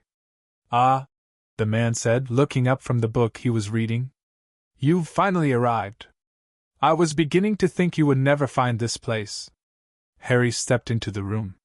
The door closed behind him with a soft click. Who are you? The man smiled, a smile that held no warmth, only amusement. I am the reason the vault exists, he said. I am the one who built it, who filled it, who hid it beneath this house. I am the first Addams, the original shadow, the one who taught death to wait. Harry's blood turned to ice. Morwen. Not Morwen, the man said. Morwen was a mask. A story I told so that the child would not be afraid. He set down his book and stood, and Harry saw that he was tall, taller than Gomez, taller than Lurch, taller than anyone Harry had ever met. My real name is lost to time, but you may call me by the title your family has given me. And what title is that? The man leaned down until his face was level with Harry's. His eyes were the same black as the crown's metal, the same black as Morwen's eyes. But there was something else in them now. Something that looked like recognition. The caretaker, he said. I am the one who watches over the vault and everything inside it. I am the one who decides who is worthy and who is not. He reached out and touched Harry's scar. The fragment screamed. And you, Harry Addams, you are the most worthy I have seen in 1,000 years. Harry's heart was pounding. What do you want from me? Nothing. The caretaker straightened. I want nothing from you. I have no agenda, no plan, no prophecy that needs fulfilling. I am simply curious. Curious about what? About you. The caretaker walked to the fireplace and stared into the cold blue flames. You are the first person in centuries to carry a Horcrux fragment and remain sane. The first to resist its influence. The first to treat it as an enemy rather than a gift. It's not a gift, Harry said. It's a curse. No. The caretaker shook his head. It is a test. And you are passing it. He turned back to Harry, and his black eyes gleamed. I am going to teach you, child. Not because I am good or kind or generous. I am going to teach you because I am bored, and you are interesting. He smiled again, that cold, amused smile. And because when the old magic finally wakes, I want to see what happens. Harry considered this. You want to watch the world burn. I want to watch you decide whether to light the match. The caretaker extended his hand. Harry looked at it for a long moment. Then he reached out and shook it. The moment their palms touched, Harry felt something shift inside him. The fragment screamed, not in fear this time, but in rage. Because the caretaker was doing something to it. Binding it. Weakening it. Making it smaller. There, the caretaker said, releasing Harry's hand. That should help. The fragment will still whisper, still hunger, still try to consume you. But it will be slower now. Weaker. You will have time to learn before it becomes a true threat. Harry touched his scar. The skin was cool, almost cold, for the first time in years. Thank you, he said. The caretaker waved a dismissive hand. Thank me by proving interesting. Now go. You have much to learn, and I have much to teach. Return tomorrow, and we will begin your real education. Harry turned to leave. Oh, and Harry? He looked back. The caretaker was staring at him with those black eyes. Don't tell anyone about this room. Not your parents. Not your sister. Not anyone. His voice dropped to a whisper. Some secrets are meant to be kept. Harry nodded. Then he walked out of the room, through the door made of wood, and back into the darkness of the vault. Behind him, the caretaker chuckled, a low, dry sound that echoed through the chamber like the laugh of a man who had been waiting for company for a very, very long time. Interesting, he murmured to the cold blue flames. Very, very interesting. That night, Harry lay in his bed and stared at the ceiling. The ancestral tapestry moved above him, the dead watching, as they always watched. But tonight there was something different about their expressions. Something that looked like approval. What did you do? The fragment whispered. Its voice was fainter now, weaker, as if the caretaker's binding had stolen something essential. What did that old man do to me? He helped me, Harry thought. He crippled me. Good. The fragment went silent, but Harry could feel its hatred burning beneath his skin. The fragment hated him now. Truly hated him. Not with the distant, predatory hunger of a parasite, but with the focused, personal fury of an enemy. It wanted him dead. It wanted to consume him. But it couldn't. Not anymore. Not yet. Harry closed his eyes and smiled. The nightmare came that night, the snake, the red eyes, the voice like dried leaves. But when the snake struck, Harry's hand shot out and caught it by the throat. "You can't hurt me anymore," Harry said. "Not here. Not in my dreams. This is my mind, and you are just a guest." The snake's red eyes widened. Harry squeezed. The snake dissolved into smoke, and the dream faded to nothing. When Harry woke in the morning, his scar was cold. And for the first time in 8 years, he felt something that might have been peace. He knew it wouldn't last. He knew the fragment would return, stronger than before, hungrier than before. But for now, he had won. And that was enough. End of chapter 4. Chapter 5, The Young Prodigy. By age 10, Harry Addams had become something that the wizarding world had not seen in centuries. A prodigy. Not the kind of prodigy that came along once in a generation, the kind that showed early talent and grew into respectable power. Harry was something else entirely. Something that made even the caretaker raise an eyebrow during their lessons, something that made Morticia pause mid-sentence when she watched him practice, something that made Gomez weep with pride at least twice a week. The vault had transformed him. 4 years of near-daily exploration, guided by the caretaker's ancient knowledge and the Book of Shadows' endless secrets, had turned Harry into a wizard who rivaled adults twice his age.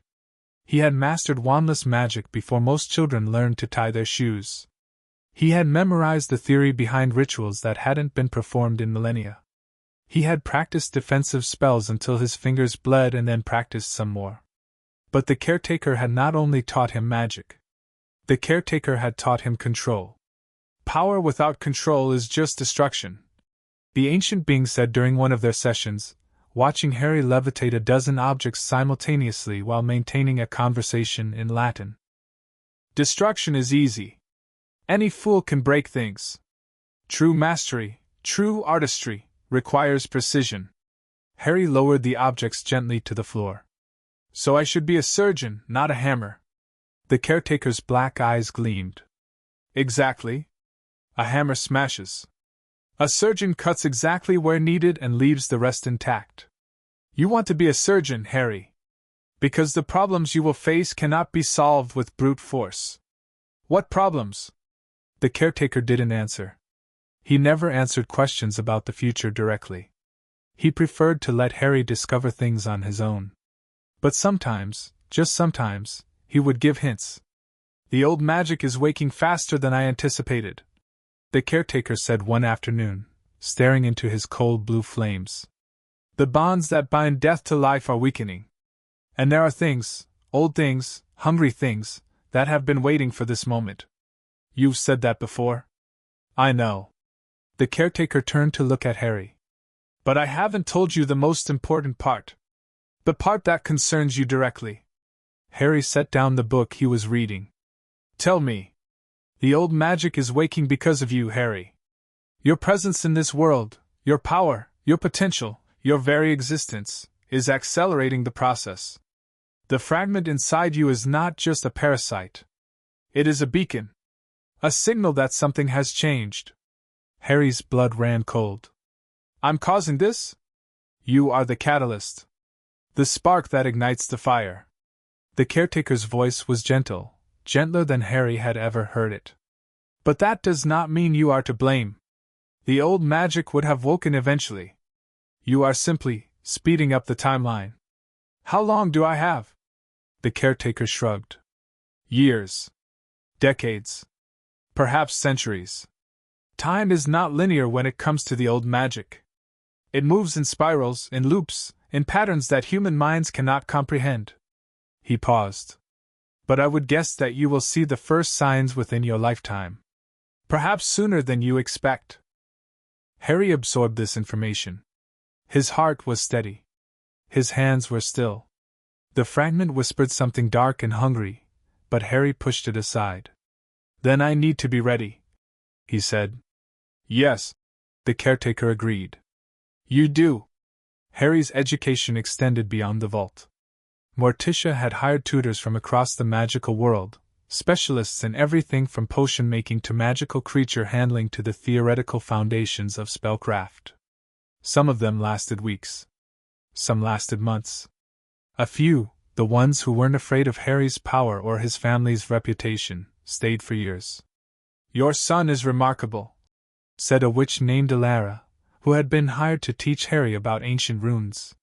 She was old, older than Grandmama, older than the caretaker's disguise, older than anyone Harry had ever met, and she had seen prodigies come and go. But he is also dangerous. Dangerous how? Morticia asked. Dangerous because he doesn't know his own limits. He pushes himself too hard, studies too long, practices too intensely. He treats magic like a weapon to be sharpened rather than a tool to be used. Alara's ancient eyes were troubled. If he continues this way, he will burn out before he turns 15. Morticia considered this. What do you suggest? Teach him to rest. Teach him to play. Teach him that there is more to life than power. Alara smiled sadly. But I suspect it is already too late for that. Your son has been marked by something that will not let him rest. He carries a weight that would crush most adults, and he carries it alone. He is not alone, Morticia said firmly. Does he know that? The question hung in the air. Morticia had no answer. Harry did not rest. He could not rest. The fragment was quieter now, bound by the caretaker's magic, weakened by Harry's growing control, but it was still there. Always there. Whispering in the back of his mind, showing him images of what he could become if he surrendered to the darkness. You could be a god, the fragment whispered one night, as Harry practiced a particularly complex ritual involving candles and shadows. You could reshape the world. You could make everyone who ever hurt you suffer for eternity. I don't want to be a god, Harry thought back. Then what do you want? Harry paused. The candles flickered. The shadows danced. I want to understand, he thought. I want to know why the world works the way it does. Why some people are born with power and others without. Why magic chooses some and abandons others. I want to understand the rules, so that I can decide whether to follow them or break them. The fragment was silent for a long moment. Then, softly, it said, You are the most dangerous kind of wizard. The kind who asks questions. Thank you? That was not a compliment. Harry smiled and returned to his practice. By the time Harry was 9, his reputation had begun spreading through hidden magical circles. Not through the ministry. The Addams family had no interest in ministry politics, and the ministry had learned long ago to leave the Addams alone. But there were other networks. Older networks. Darker networks. Networks of witches and wizards who traded in secrets and power and things that the ministry had declared forbidden. They whispered about the Addams boy. He can perform wandless magic at will. He has mastered rituals that would kill most adults. He speaks to magical creatures as if they were human. He carries a fragment of the Dark Lord's soul and has not gone mad. He is being trained by something that lives beneath the manor, something that has not spoken to anyone in 1,000 years. The whispers reached people who should not have heard them.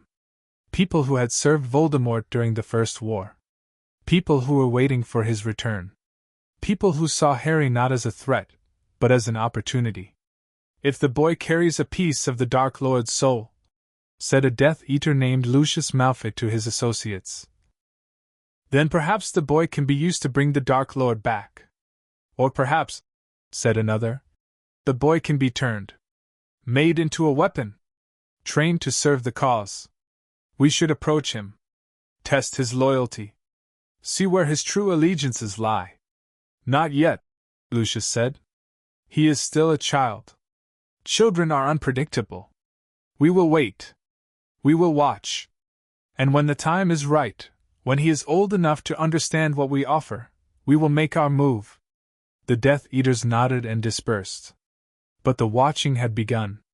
Harry knew he was being watched. He had known for months.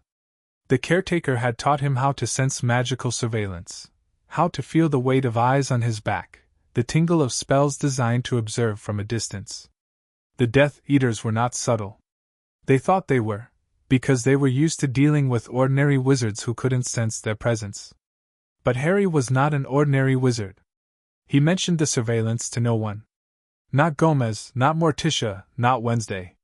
He wanted to handle this himself. He wanted to prove that he could protect himself without relying on his family. So he set traps. Subtle ones. Magical snares that would trigger if anyone tried to spy on him too closely. The first few were triggered by curious magical creatures, harmless false alarms. But the fourth snare caught something real. A probe. A spell designed to enter his mind and read his thoughts. Harry recognized the spell from one of the caretaker's books. It was called Legilimency, and it was used by skilled wizards to extract information from unwilling subjects. The probe was clumsy, unrefined, as if the caster was not particularly talented. But it was real. And it meant that someone was trying to get inside his head. Harry traced the probe back to its source, a manor in Wiltshire, owned by a family named Malfoy. He filed the information away and said nothing. But he began preparing countermeasures. They want to use you, the fragment whispered. They want to turn you into a weapon. I know. Are you going to let them? Harry's smile was cold. No. I'm going to turn myself into a weapon, and then I'm going to decide who deserves to be pointed at. The fragment seemed almost pleased. Now you are thinking like a Slytherin. I'm thinking like an Addams. Same thing. Harry didn't argue. On the morning of his 10th birthday, Harry woke before dawn. The nightmare had come again, the snake, the red eyes, the voice like dried leaves. But it no longer frightened him. He had faced the fragment in his dreams so many times that the snake had become almost familiar.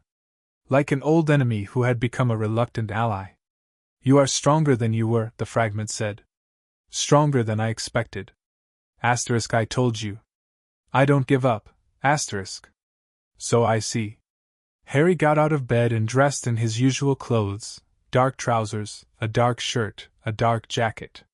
The Addams family didn't believe in bright colors, and Harry had long since stopped noticing the stares he received when he ventured into the outside world. Today, the outside world was coming to him. The Addams family threw elaborate birthday parties. Not the kind with balloons and clowns and cake that tasted like sugar and happiness. The Addams family threw parties with haunted carousels and dancing skeletons and a cake that Morticia had spent 3 days perfecting, a tenter masterpiece of black velvet, filled with raspberry coulis that looked like blood and topped with candles that burned green. But this year, there was an additional guest. A messenger from Gringotts. The goblins want to speak with you, Gomez said at breakfast, sliding a letter across the table. They've been requesting a meeting for weeks. I've been putting them off. Why? Harry asked. Because goblins are dangerous, and I wanted to make sure you were ready. Gomez's eyes were serious. They don't make requests lightly. If they want to speak with you, it means they've discovered something. In the Potter vaults, something that requires your attention. Harry picked up the letter and read it. To Harry Addams, formerly Potter. The Gringotts Wizarding Bank requests your presence at your earliest convenience. Our records indicate that you are the sole heir to several Potter family inheritances, including assets that have been sealed since your parents' deaths. These assets require your personal attention and verification. We await your response. Sincerely. Ragnarok, Account Manager. Gringotts Wizarding Bank. Harry set down the letter. They want to meet on my birthday. Goblins have no concept of birthdays, Morticia said. They also have no concept of politeness, mercy, or personal space. But they are excellent bankers, and they have never betrayed a client. Should I go? Gomez and Morticia exchanged a glance, the kind of glance that parents exchange when they are about to let their child make a dangerous decision. Yes, Gomez said finally. But not alone. Wednesday will accompany you. Wednesday looked up from her breakfast. She had been eating a bowl of something that looked like oatmeal but smelled like formaldehyde. I have plans today. Cancel them. Wednesday's expression didn't change, but Harry recognized the slight tightening of her jaw that meant she was annoyed. Fine. But I'm bringing my knife. You always bring your knife. Then I'll bring two. Gringotts was not welcoming. The great marble building loomed over Diagon Alley like a tombstone, its white pillars stained with centuries of grime, and its bronze doors guarded by goblins who looked like they had been carved from granite. Harry and Wednesday approached the entrance, and the goblins' eyes tracked them with the hungry intensity of predators assessing prey. State your business, one of the goblins said. Harry Addams. I have a meeting with Ragnarok. The goblin's eyes widened, just slightly, just enough to notice. Then he stepped aside and let them pass. The interior of Gringotts was vast and cold, lit by floating candles that cast strange shadows on the marble floors. Witches and wizards moved through the lobby in clusters, their voices hushed, their eyes darting toward the goblin tellers who watched them with barely concealed contempt. Harry approached the main counter and announced himself to a goblin with a scarred face and a missing ear. Ragnarok is expecting me. The goblin stared at him for a long moment. Then he said, Follow me. They descended into the depths of Gringotts, down stairs and through corridors and past doors that required keys and passwords and drops of blood to open. The air grew colder as they went, damper, and Harry could feel the weight of ancient magic pressing against his skin.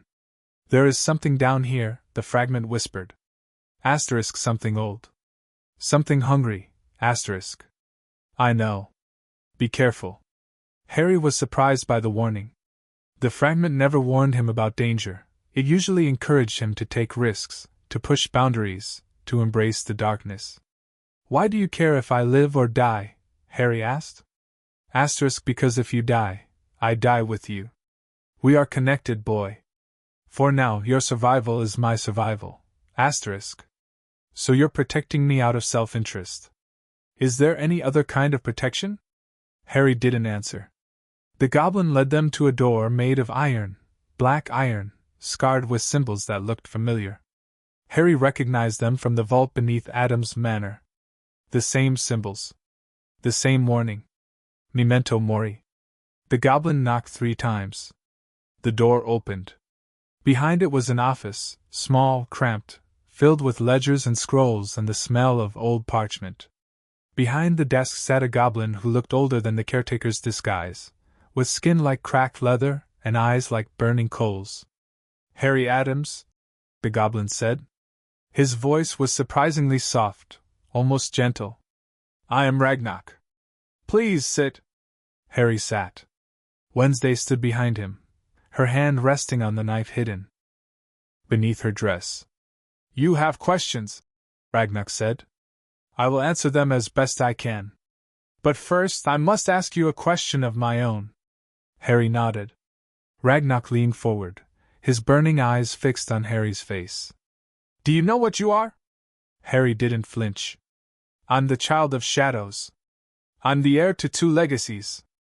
I carry a fragment of a broken soul inside me. And I'm 10 years old. Ragnarok smiled, a smile that showed too many teeth. You are honest. Good. Honesty is rare among wizards. He reached into his desk and pulled out a scroll, ancient, yellowed, tied with a black ribbon. This is a record of the Potter family vaults. Your parents left you everything, their gold, their property, their artifacts. But there is something else. Something that was sealed away by your father's will. What is it? Ragnarok untied the ribbon and unrolled the scroll. A vault within a vault. A chamber that has not been opened since your ancestors placed it there, centuries ago. The contents are unknown, even to us. But the seal on the door bears the same symbols you carry on your scar. Harry's heart began to beat faster. The claiming scar? No. Ragnarok pointed to Harry's forehead. The scar you received the night your parents died. The symbol on the vault door matches the shape of your scar perfectly. Harry touched his forehead.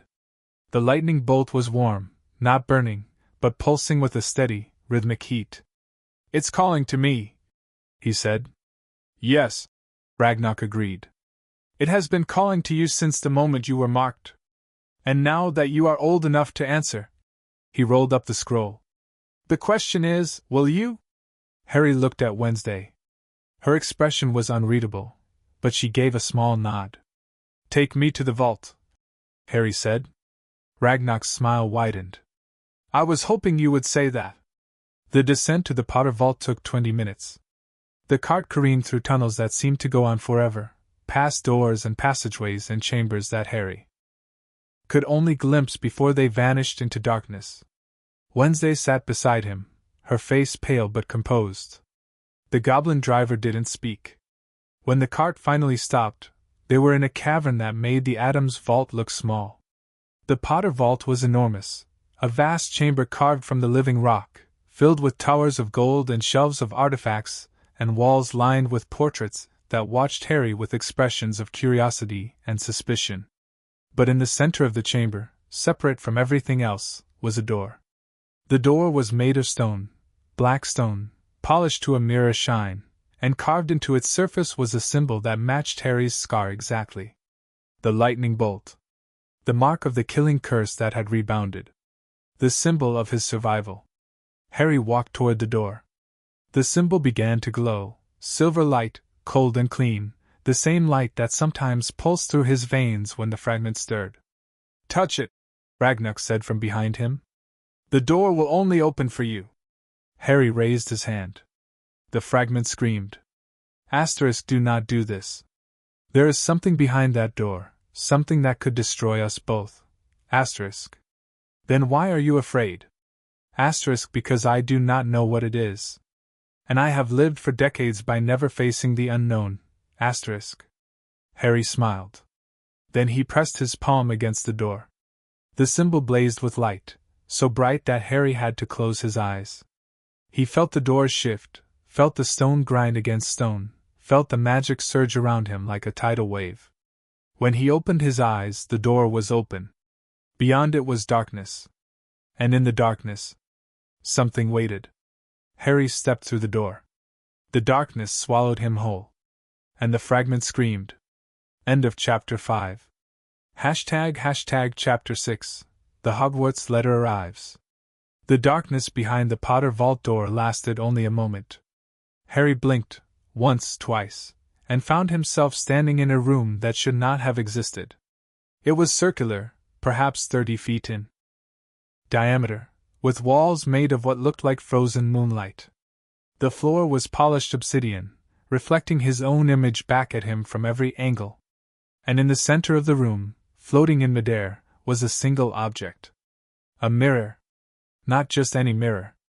Harry recognized it immediately from the caretaker's lessons, the Mirror of Erist, a legendary artifact that showed the deepest desire of the heart. He had read about it in one of the vault's older texts, a book that claimed the mirror had been created by an unknown wizard during the Middle Ages and had been lost for centuries. Yet here it was, hidden in the depths of Gringotts, waiting for him. Harry stepped closer to the mirror, his footsteps echoing on the obsidian floor. The surface was silver and liquid, rippling like water disturbed by a stone. As he approached, images began to form. He saw himself, older, taller, dressed in robes that seemed to be woven from shadow itself. He was standing in a great hall, surrounded by people who looked at him with expressions of awe and terror. In one hand, he held a wand that glowed with silver light. In the other, he held the fragment, the piece of Voldemort's soul, and it was no longer a parasite but a tool, a weapon, a key to something greater.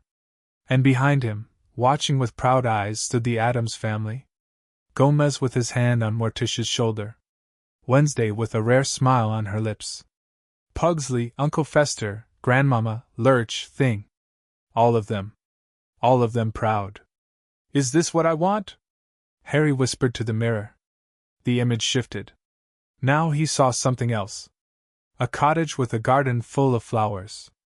A woman with red hair, his mother, Lily, baking bread in a kitchen that smelled of cinnamon and warmth.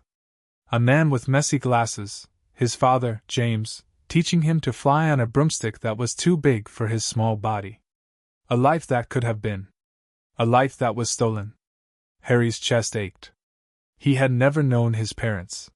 He had grown up surrounded by love, the Addams kind of love, which was fierce and strange and often involved dangerous experiments, but he had never known what it felt like to be held by the woman who had died for him. To be tossed in the air by the man who had tried to protect him. The mirror showed him that. And then, as if sensing his pain, the image shifted again. Now Harry saw himself, not older, not different, but exactly as he was. 10 years old. Green eyes flecked with silver. A scar in the shape of lightning. He was standing in front of a door made of bone and shadow, a door that looked like the one the caretaker guarded. And he was opening it. Not because he was afraid. Not because he was desperate. Because he was ready. The mirror's surface went still. And then words appeared, carved into the silver as if by an invisible hand. The child who sees himself clearly needs no mirror. The child who knows his own heart needs no prophecy. Go, Harry Addams. You have passed the test. The mirror faded. The room faded. And Harry was standing back in the Potter vault, Wednesday's hand on his shoulder, Ragnar's burning eyes watching him with something that looked like respect. What did you see? Wednesday asked. Myself, Harry thought. For the first time, I saw myself. Nothing important, he said aloud. He turned to Ragnar. The mirror is a test. I passed. Is there anything else in the vault that requires my attention? Ragnar consulted a scroll. There are documents. Legal documents, mostly. Your parents' will. Property deeds. A letter from your mother that was sealed with a spell key to your magical signature. Harry's breath caught. A letter? From Lily Potter to her son. Ragnar pulled a small box from a shelf, wooden, unadorned, sealed with wax that still glowed faintly with residual magic. She wrote it shortly before her death and placed it here, in the vault, to be delivered when you came of age. But the spell on the seal is flexible. It responds to need, not age. Harry took the box. It was warm. Alive. Pulsing with a rhythm that matched his own heartbeat, just like the box Morwen had given him years ago. May I open it? The box is yours. Do with it what you will. Harry broke the seal. The wax crumbled. The lid opened. And inside, nestled on a cushion of silk that had once been red but had faded to pink with age, was a letter. The paper was yellowed. The ink was faded. But the handwriting, his mother's handwriting, was clear and strong and beautiful. My dearest Harry. If you are reading this, then I am dead. I am sorry. I wanted to be there for you. I wanted to watch you grow up, to teach you magic, to see the person you would become. But the world is cruel sometimes, and love is not always enough to protect the ones we hold dear. Your father and I are not heroes. We are simply people who loved each other, and loved you more than anything in the world. We made choices, some good, some terrible, and those choices led us to this moment. But I do not regret any of them, because they led us to you. You are special, Harry. I knew it the moment I held you in my arms. You have a light inside you, a light that no darkness can extinguish. The wizard who is hunting us is afraid of that light. He should be. I do not know who raised you. I do not know what path you have walked. But I know that you survived. And that tells me everything I need to know about your strength. Be brave, my son. Be kind. Be true to yourself, even when the world wants you to be something else. And remember, you are never alone. Your father and I are with you. In your blood. In your magic. In the very breath you take. We love you. We have always loved you. We will always love you. Your mother. Lily. Harry read the letter 3 times. Then he folded it carefully, placed it back in the box, and tucked the box inside his jacket. Are you all right? Wednesday asked. Harry nodded. His eyes were dry. His hands were steady. but something inside him had shifted, something that had been locked away since the night his parents died. "I'm fine," he said. "Let's go home." The letter changed nothing. That was what Harry told himself in the weeks that followed. The letter was just words on paper. His mother was still dead. His father was still dead. The fragment was still inside him, whispering dark thoughts, waiting for a moment of weakness. But the letter changed everything. Because for the first time in his life, Harry had proof that he was loved.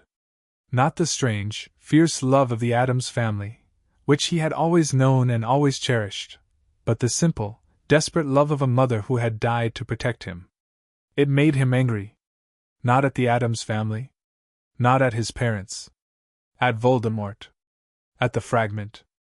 At the world that had taken everything from him before he was old enough to remember. "You are feeling something new," the fragment observed. "What is it?" "Rage. Asteriska. I know rage. Rage is my oldest friend. Asterisk. This is different," Harry thought. Asterisk. This isn't the rage of a child throwing a tantrum. This is the rage of someone who has lost everything and refuses to lose anything else. Asterisk. What will you do with it? Harry considered the question. He thought about the mirror of Ariste. He thought about the image of himself opening the door, made of bone and shadow. He thought about the caretaker's words. Asterisk. The old magic is waking, and you are the catalyst. Asterisk. I'll use it, he thought. Asterisk. I'll use it to become stronger. To become smarter. To become the kind of wizard that Voldemort will fear. Asterisk. And then? And then I'll destroy him. The fragment was silent for a long moment. Then it said, "You are beginning to sound like me." No, Harry thought. I'm beginning to sound like myself. 3 months after his 10th birthday, Harry received the Hogwarts letter. It arrived on a Tuesday morning, carried by an owl that looked distinctly uncomfortable as it flew through the manor's protective wards. The bird landed on the breakfast table, dropped the envelope next to Harry's plate, and immediately flew away as if fleeing for its life. Gomez picked up the envelope and examined it. Hogwarts School of Witchcraft and Wizardry. Addressed to Harry Potter, the boy who lived in the care of the Addams family at Addams Manor. They used the Potter name, Morticia observed. Interesting. They don't know about the adoption, Wednesday said. The ministry's records are outdated. They still think Harry is living with his aunt in Surrey. Harry took the envelope from Gomez and opened it. The letter inside was formal, almost cold, standard wording that had been used for centuries. Dear Mr. Potter. Asterisk. We are pleased to inform you that you have been accepted at Hogwarts School of Witchcraft and Wizardry. Please find enclosed a list of all necessary books and equipment. Asterisk. Asterisk. Term begins on September 1st. We await your owl by no later than July 31. Asterisk. Yours sincerely, Minerva McGonagall, Deputy Headmistress. Harry read the letter twice. Then he set it down and looked at his family. They want me to come to Hogwarts. Of course they do, Gomez said. You're a wizard. You have to be educated. It's the law. It's not the law, Morticia corrected. It's tradition. The Addams family has always educated their children privately. We have tutors, resources, knowledge that Hogwarts couldn't dream of matching. But the law says? The law is flexible when you have enough gold and enough power. Morticia's dark eyes were thoughtful. The question is not whether you can avoid Hogwarts. The question is whether you should. Harry considered this. He had read about Hogwarts, dozens of books from the vault, histories and biographies and accounts written by former students. The school was impressive, certainly. The oldest magical school in Europe, founded by the 4 greatest witches and wizards of their age. The library contained thousands of books. The grounds were vast and full of secrets. But Harry already had access to secrets that Hogwarts couldn't match. He had the vault beneath the manor. He had the caretaker. He had the Book of Shadows. What could Hogwarts teach him that he didn't already know? I want to go, he said. Everyone stared at him. Explain, Wednesday said. Harry leaned back in his chair. The vault has taught me power. The caretaker has taught me control. But neither of them has taught me about people. He paused, searching for the right words. I've spent my whole life surrounded by the Addams family. I love you all. But I need to know what the rest of the world is like. I need to understand how ordinary wizards think. How they react. How they fight. You want to study them, Wednesday said. I want to understand them. Harry's eyes gleamed. And I want them to underestimate me. Gomez laughed, a booming, delighted sound. Oh, my boy. You are more Addams than any of us. Underestimation is a weapon, Morticia agreed. If the wizarding world thinks you are just another first-year student, they will not prepare for what you truly are. The fragment will be a problem, Wednesday said. Hogwarts has protections against dark magic. Dumbledore will sense it. Dumbledore, Harry repeated. The headmaster. The man who left me on my aunt's doorstep. He believed it was for the best, Morticia said. The Blood Wards. Protection from Voldemort's followers. He left me with people who would have crushed the magic out of me. Harry's voice was flat. He didn't know about the Addams clause. He didn't know about the claiming right. He thought I would grow up in Surrey, ignored and unloved, and become grateful to him for saving me. You sound angry. I'm not angry. Harry smiled, a thin, cold smile. I'm just interested in seeing how he reacts when he realizes that his plan didn't work. That I'm not the grateful, obedient boy he expected. This could be dangerous, Wednesday said. Everything is dangerous. Harry picked up his letter and read it again. But I'm not afraid of danger. I was raised by the Addams family. Danger is my birthright. The response to Harry's acceptance arrived 3 days later. Minerva McGonagall herself came to deliver it. She apparat to the gates of Addams Manor at precisely 11 a.m., wearing emerald green robes and an expression of barely concealed disapproval. The gates swung open at her approach, not because she had been granted access, but because the manor enjoyed watching visitors squirm. Professor McGonagall walked up the path to the front door, her heels clicking on the cobblestones, her eyes scanning the grounds with the sharpness of someone who had seen too much to be easily impressed. The garden whispered as she passed, and she paused to look at the black roses that grew in perfect, poisonous rows. Interesting, she murmured. The front door opened before she could knock. Lurch stood in the doorway, his 7-foot frame blocking the entrance, his dead eyes staring down at her with an expression that might have been hostility, or might have been simple indifference. I'm here to see Harry Potter, McGonagall said. Lurch groaned. Then he stepped aside. McGonagall entered the manor. The interior was exactly what she had expected, dark, ornate, filled with portraits that watched her with open curiosity and furniture that seemed to have been designed by someone with a deep appreciation for the macabre. But there was something else. Something she hadn't expected. The manor felt alive. Not in the way that Hogwarts felt alive, with its moving staircases and talking portraits and hidden passages. Addams Manor felt alive in a way that was almost predatory. As if the building itself was watching her, evaluating her, deciding whether she was worthy of being inside its walls. Professor McGonagall! She turned. Gomez Addams stood in the doorway of the drawing room, his pinstriped suit immaculate, his mustache waxed to perfection. He was smiling, a smile that showed too many teeth. Welcome to our home, he said. Please come in. The family is eager to meet you. McGonagall walked into the drawing room. The Addams family was assembled, Morticia on a velvet chaise, Wednesday in a high-backed chair, Pugsley on the floor playing with something that looked like a cross between a puzzle box and a torture device. Uncle Fester was hanging upside down from the chandelier, and Grandmama was stirring a cauldron in the corner. And in the center of the room, standing with his hands behind his back and his green eyes fixed on her face, Harry.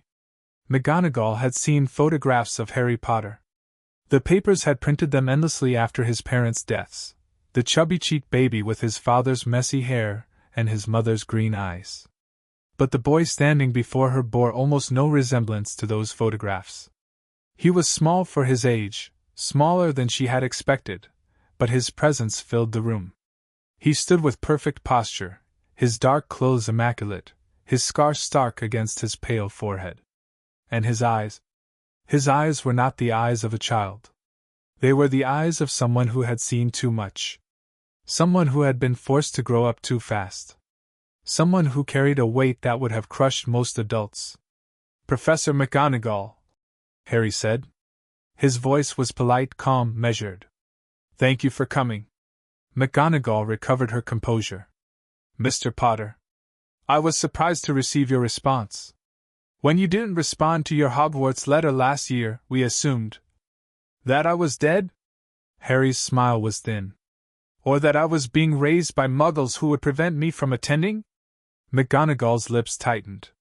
"The Ministry had reason to believe you were in the care of your aunt and uncle. The Ministry was wrong." Harry gestured to the room around him. "I've been in the care of the Addams family since I was 1 year old.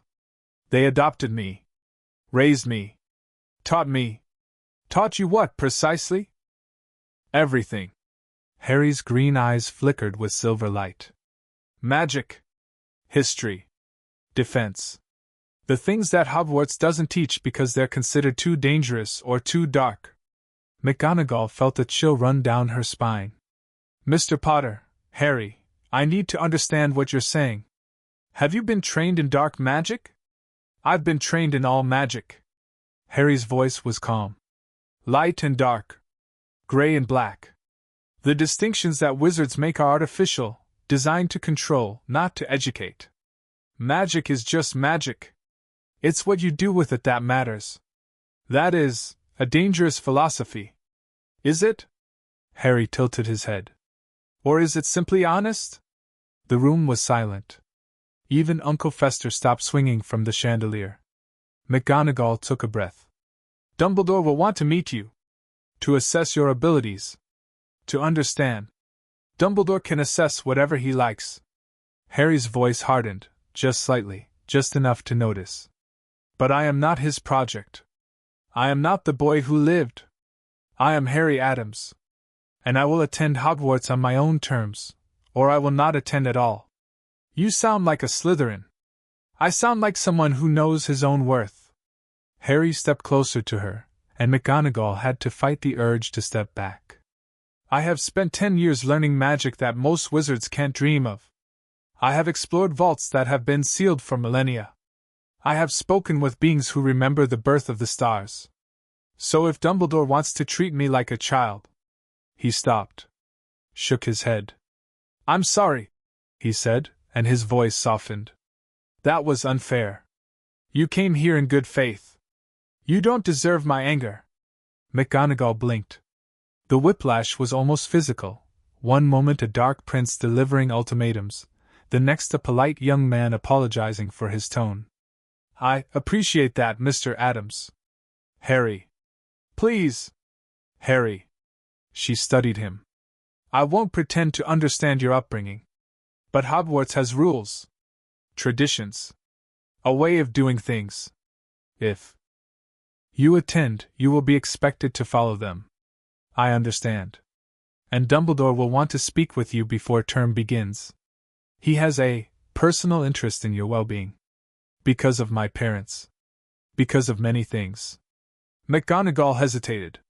"He's not a bad man, Harry. He's made mistakes, he would be the first to admit that.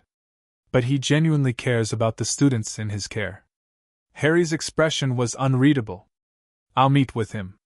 But not here. The manor doesn't welcome outsiders, and I don't want to make things uncomfortable." "Where, then?" "Hogwarts. I'll come to the castle before term starts.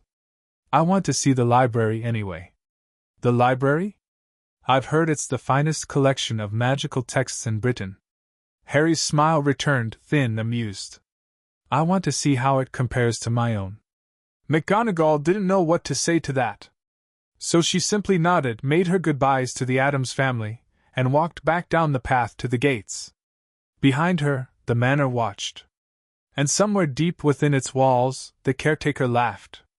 The meeting with Dumbledore was scheduled for August 15th. Harry spent the intervening weeks preparing. He studied everything he could find about Hogwarts, its history, its secrets, its weaknesses. He read about the professors, the ghosts, the hidden passages. He memorized the names of the pure-blood families and their political alliances. He learned which students were likely to be friendly and which were likely to be hostile. "I'm not going to Hogwarts to make friends," he told Wednesday one evening. "Then why are you going?" "To learn. To observe. To position myself." Harry paused. "And to see if there's anything worth saving in the wizarding world. And if there isn't? Then I'll burn it down and build something better." Wednesday studied him for a long moment. "You're different than you were a year ago." "I'm different than I was a month ago." Harry touched his scar. The skin was cool. The fragment was quiet. "The letter from my mother changed something inside me. I'm not sure what yet. But I know that I'm not the same person who walked into the Potter vault." "Are you afraid?" "No." Harry smiled. "But I think I should be." Wednesday nodded, as if that made perfect sense. "Good. Fear is useful. It keeps you sharp. I'm not afraid of Voldemort. Or Dumbledore. Or anyone at Hogwarts."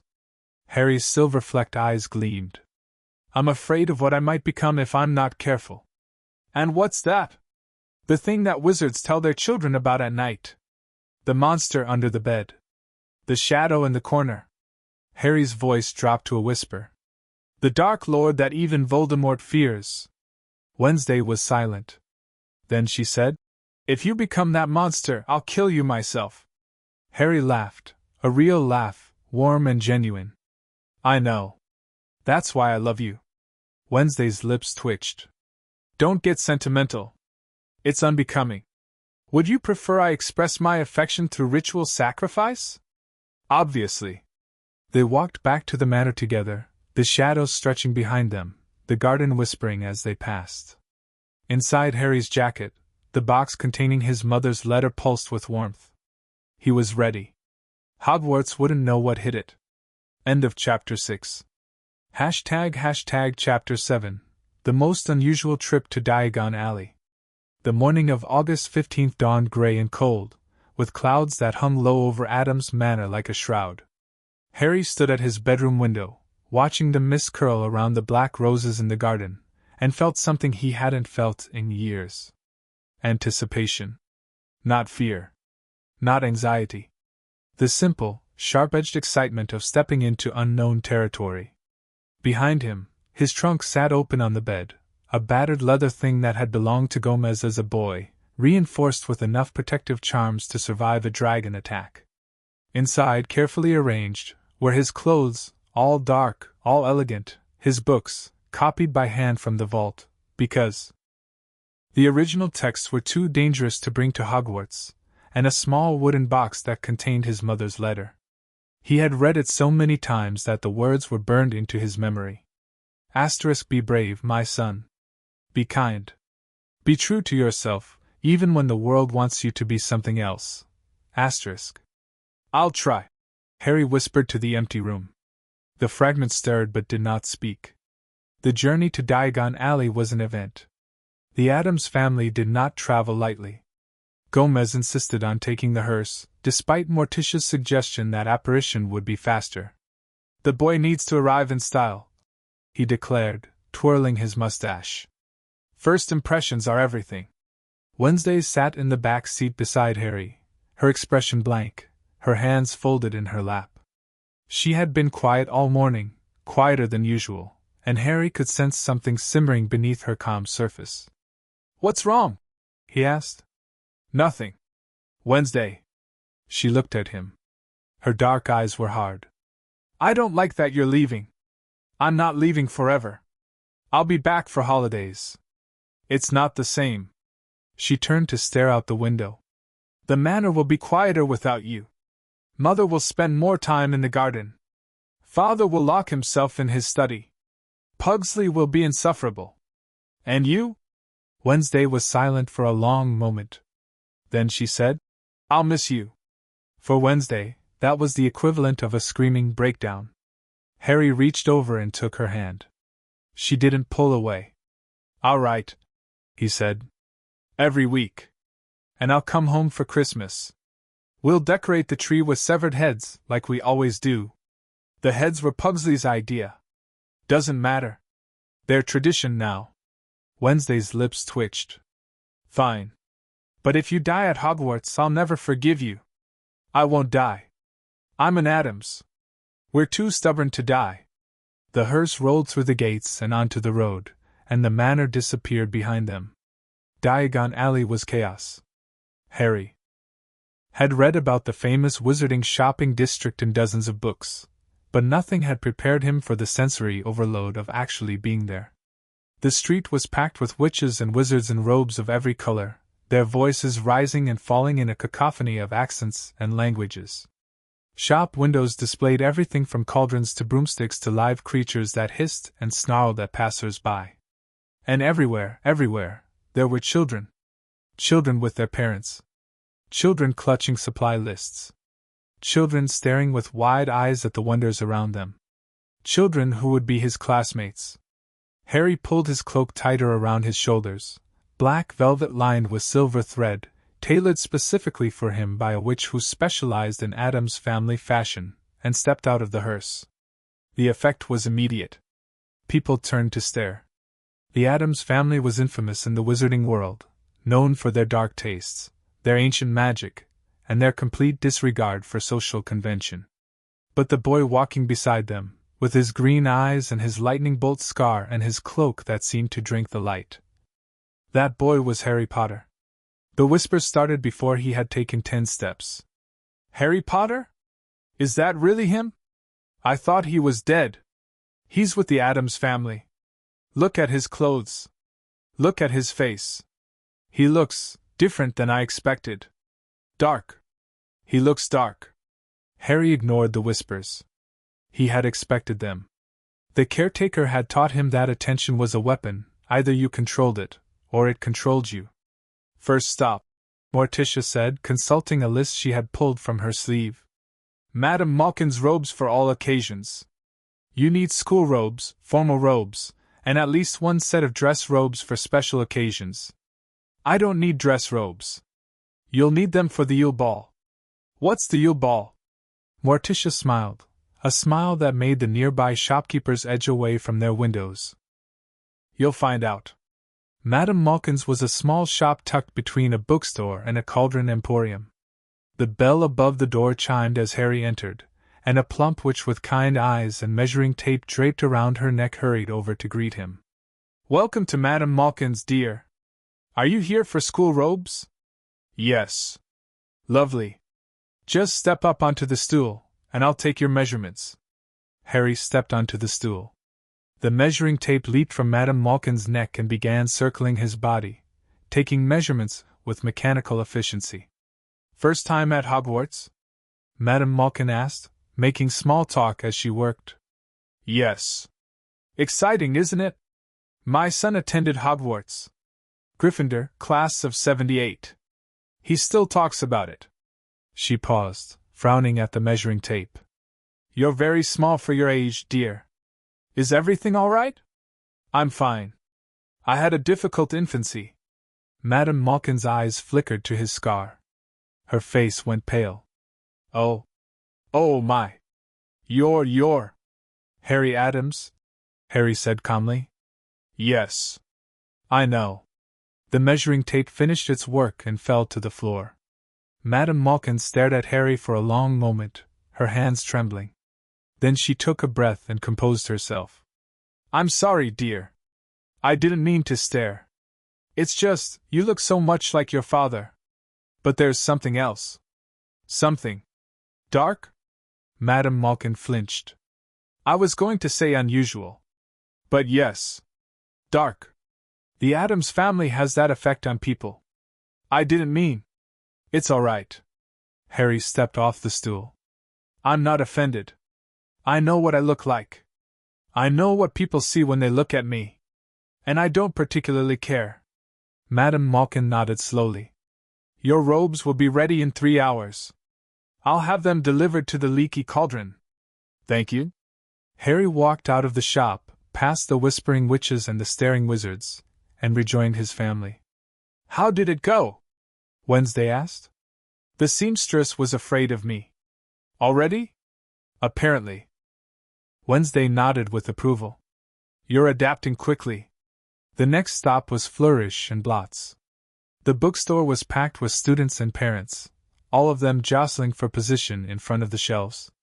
Harry's supply list was standard, * the Standard Book of Spells, Grade 1 * by Miranda Goshawk, A History of Magic by Bathilda Bagshot, Magical Theory by Adalbert Waffling, and a dozen others. He already owned most of them. The vault beneath Addams Manor contained copies of every textbook Hogwarts had ever used, along with annotations from generations of Addams students who had written comments in the margins. Harry had read them all years ago. But he needed the books anyway. It would look suspicious if he showed up with texts that didn't match the standard curriculum. Stay close, Morticia said as they entered the store. The crowds can be overwhelming. Harry stayed close. The crowds were overwhelming. Witches and wizards pushed past him without looking, their arms full of books, their voices raised in conversation. Harry caught snippets of gossip. Someone's daughter had been sorted into Ravenclaw, someone's son had made the Quidditch team, someone's cousin had been attacked by a werewolf and was now perfectly fine, thank you very much. And then, Potter. The voice was cold, drawling, aristocratic. Harry turned. The boy standing behind him was pale, blond, and pointed chin, pointed nose, pointed expression.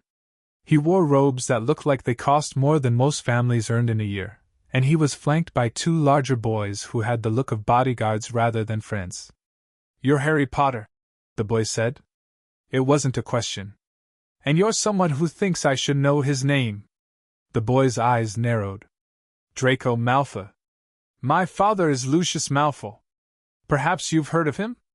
I've heard of the Malfoy family. Ancient pure-blood line. Known for their wealth, their political influence, and their convenient decision to abandon Voldemort when he fell from power. Draco's pale cheeks flushed. My father was under the Imperius curse. The ministry cleared him. Did they? Harry's voice was mild. How convenient. Draco's bodyguards stepped forward, but Draco held up a hand to stop them. He was staring at Harry with an expression that was equal parts anger and curiosity. You're not what I expected. What did you expect? Someone weak. Someone grateful. Someone who would be honored to have the Malfoy family's attention. Draco's eyes flickered to Harry's scar. Instead, I find someone who talks like a politician and dresses like he's attending a funeral. Addams family fashion, Harry said. We believe in dressing for the occasion. And what occasion is this? The occasion of meeting Draco Malfoy. Harry smiled, thin, cold, amused. I wanted to make an impression. Draco stared at him for a long moment. Then, unexpectedly, he laughed. You're strange, Potter. Strange and rude and completely lacking in respect. He shook his head. I should hate you. But you don't. No. Draco's pale eyes gleamed. I'm fascinated. No one talks to me like that. No one dares. Perhaps they should. Perhaps. Draco stepped closer, lowering his voice. My father wants to meet you. He says you're important. That you carry something that belongs to the Dark Lord. Harry's scar pulsed. The fragment stirred. Your father, Harry said slowly, should be careful about what he says in public. The wrong ears might hear. The wrong ears are everywhere. That's why I'm whispering. Draco's smile was sharp. Come to Malfoy Manor. My father will explain everything. The Dark Lord's return. Your role in it. The power you could have if you chose the right side. And if I refuse? Draco shrugged. Then you're a fool. And fools don't last long in the wizarding world. He turned and walked away, his bodyguards trailing behind him. Harry watched him go. Interesting, the fragment whispered. * the Malfoys want to recruit you. *. I noticed. Will you go? Maybe. Harry turned back to the bookshelves. Asterisk, but not today. Today, I have shopping to do. Asterisk. The encounter with Draco Malfoy lingered in Harry's mind as the family continued through Diagon Alley. They visited the apothecary for potion ingredients. Grandmama had given Harry a list of additional items not on the standard supply list, most of which were illegal to possess. They visited the menagerie for an owl. Harry chose a raven instead, black-feathered, sharp-beaked, with eyes that seemed to understand far more than they should. They visited the wand shop. Ollivanders, makers of fine wands since 382 BC. The shop was narrow and dusty, filled with thousands of boxes stacked from floor to ceiling. The only light came from a single candle at the counter, casting shadows that seemed to move when Harry wasn't looking. Hello? An old man emerged from the shadows, pale, silver-haired, with eyes that looked like moons. He studied Harry for a long moment, then nodded. Harry Potter. I wondered when you would come. He stepped closer, peering at Harry's face. You have your mother's eyes. I remember when she came here years ago. Willow, 10 inches swishy. Good for charm work. He tilted his head. And your father? Mahogany, 11 inches pliable. Excellent for transfiguration. I'm not here for a history lesson, Harry said. I need a wand. Of course you do. Mr. Ollivander smiled, a thin, knowing smile. But wands are not given, young man. They are chosen. And the wand that chooses you will be interesting. He began pulling boxes from the shelves, handing wands to Harry one by one. Harry tried them all: holly and phoenix feather, oak and dragon heartstring, vine and unicorn hair. None of them worked. Sparks flew in the wrong directions. Wands smoked and crackled and refused to cooperate. Curious, Ollivander murmured. Very curious. Nothing is working. Because the wand that belongs to you is not on these shelves. Ollivander walked to the back of the shop, to a section that was darker than the rest, and pulled a box from the highest shelf. This wand has been waiting for a long time. Centuries, perhaps. It was crafted by my great-great-grandfather during the time of the witch hunts. The wood came from a tree that grew in a graveyard. The core came from a creature that no longer exists. He opened the box. The wand inside was black, blacker than obsidian, blacker than the space between stars. It was smooth and slightly curved, with a handle carved into the shape of a serpent coiled around a skull. The tip was capped with a small, dark crystal that seemed to drink the light. Harry reached for it. The moment his fingers closed around the wand, the world exploded into light. Not the silver light of the claiming right, but something darker. Something deeper. Shadows poured from the wand like smoke, filling the shop, wrapping around Harry like a second skin. The candle at the counter went out. The boxes on the shelves rattled. And somewhere deep in the darkness, Harry heard laughter. The fragment screamed. Asterisk, what is that? What have you found, asterisk? My wand, Harry thought. Asterisk, that is not a wand. That is a weapon, asterisk. Same thing. The shadows receded. The light returned. And Harry was standing in the center of Ollivander's, holding a wand that seemed to pulse with a heartbeat of its own. Remarkable. Ollivander whispered. Absolutely remarkable. What is it? Harry asked. Ollivander's moon eyes were wide. That wand has not chosen anyone in 300 years. Every wizard who tried it, every witch who touched it, was rejected. Some were driven mad. Others lost their magic entirely. And yet you. He shook his head. You held it like it was made for you. Maybe it was. Maybe. Ollivander stepped back, his expression troubled. That wand is made of nightwood, harvested from a tree that grew in the shadow of the veil. The core is a feather from a shadow phoenix, a creature that exists between life and death. It is a wand of immense power, but also immense danger. It will amplify your magic in ways that even I don't fully understand. Is that bad? Ollivander was silent for a long moment. Then he said, That depends entirely on you, Mr. Potter. The wand is a tool. It does what its master commands. If you command darkness, I command what I choose. Then you will be a wizard unlike any this world has seen. Ollivander bowed his head. 7 galleons, please. Harry paid. And as he left the shop, the wand in his pocket pulsing with dark energy, he couldn't help but smile. The fragment was no longer screaming. The fragment was laughing. And Harry wasn't sure which was worse. The final stop was Gringotts.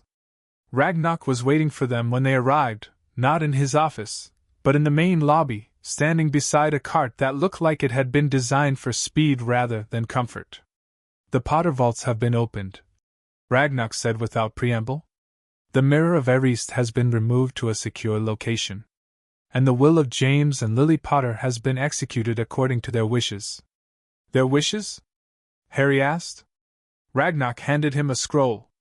Read it yourself. Harry unrolled the scroll and read.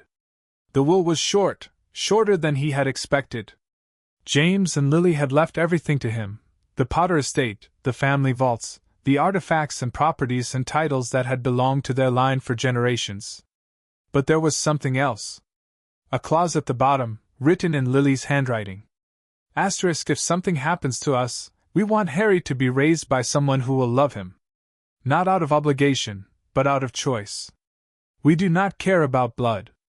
We care about family. Asterisk. Asterisk, whoever you are reading this, if you have given our son a home, thank you. Thank you from the bottom of our hearts. Asterisk. And Harry, if you're reading this, we are so proud of you. We love you. We always will. Harry rolled up the scroll and tucked it inside his jacket, beside his mother's letter. Is there anything else? He asked, his voice steady.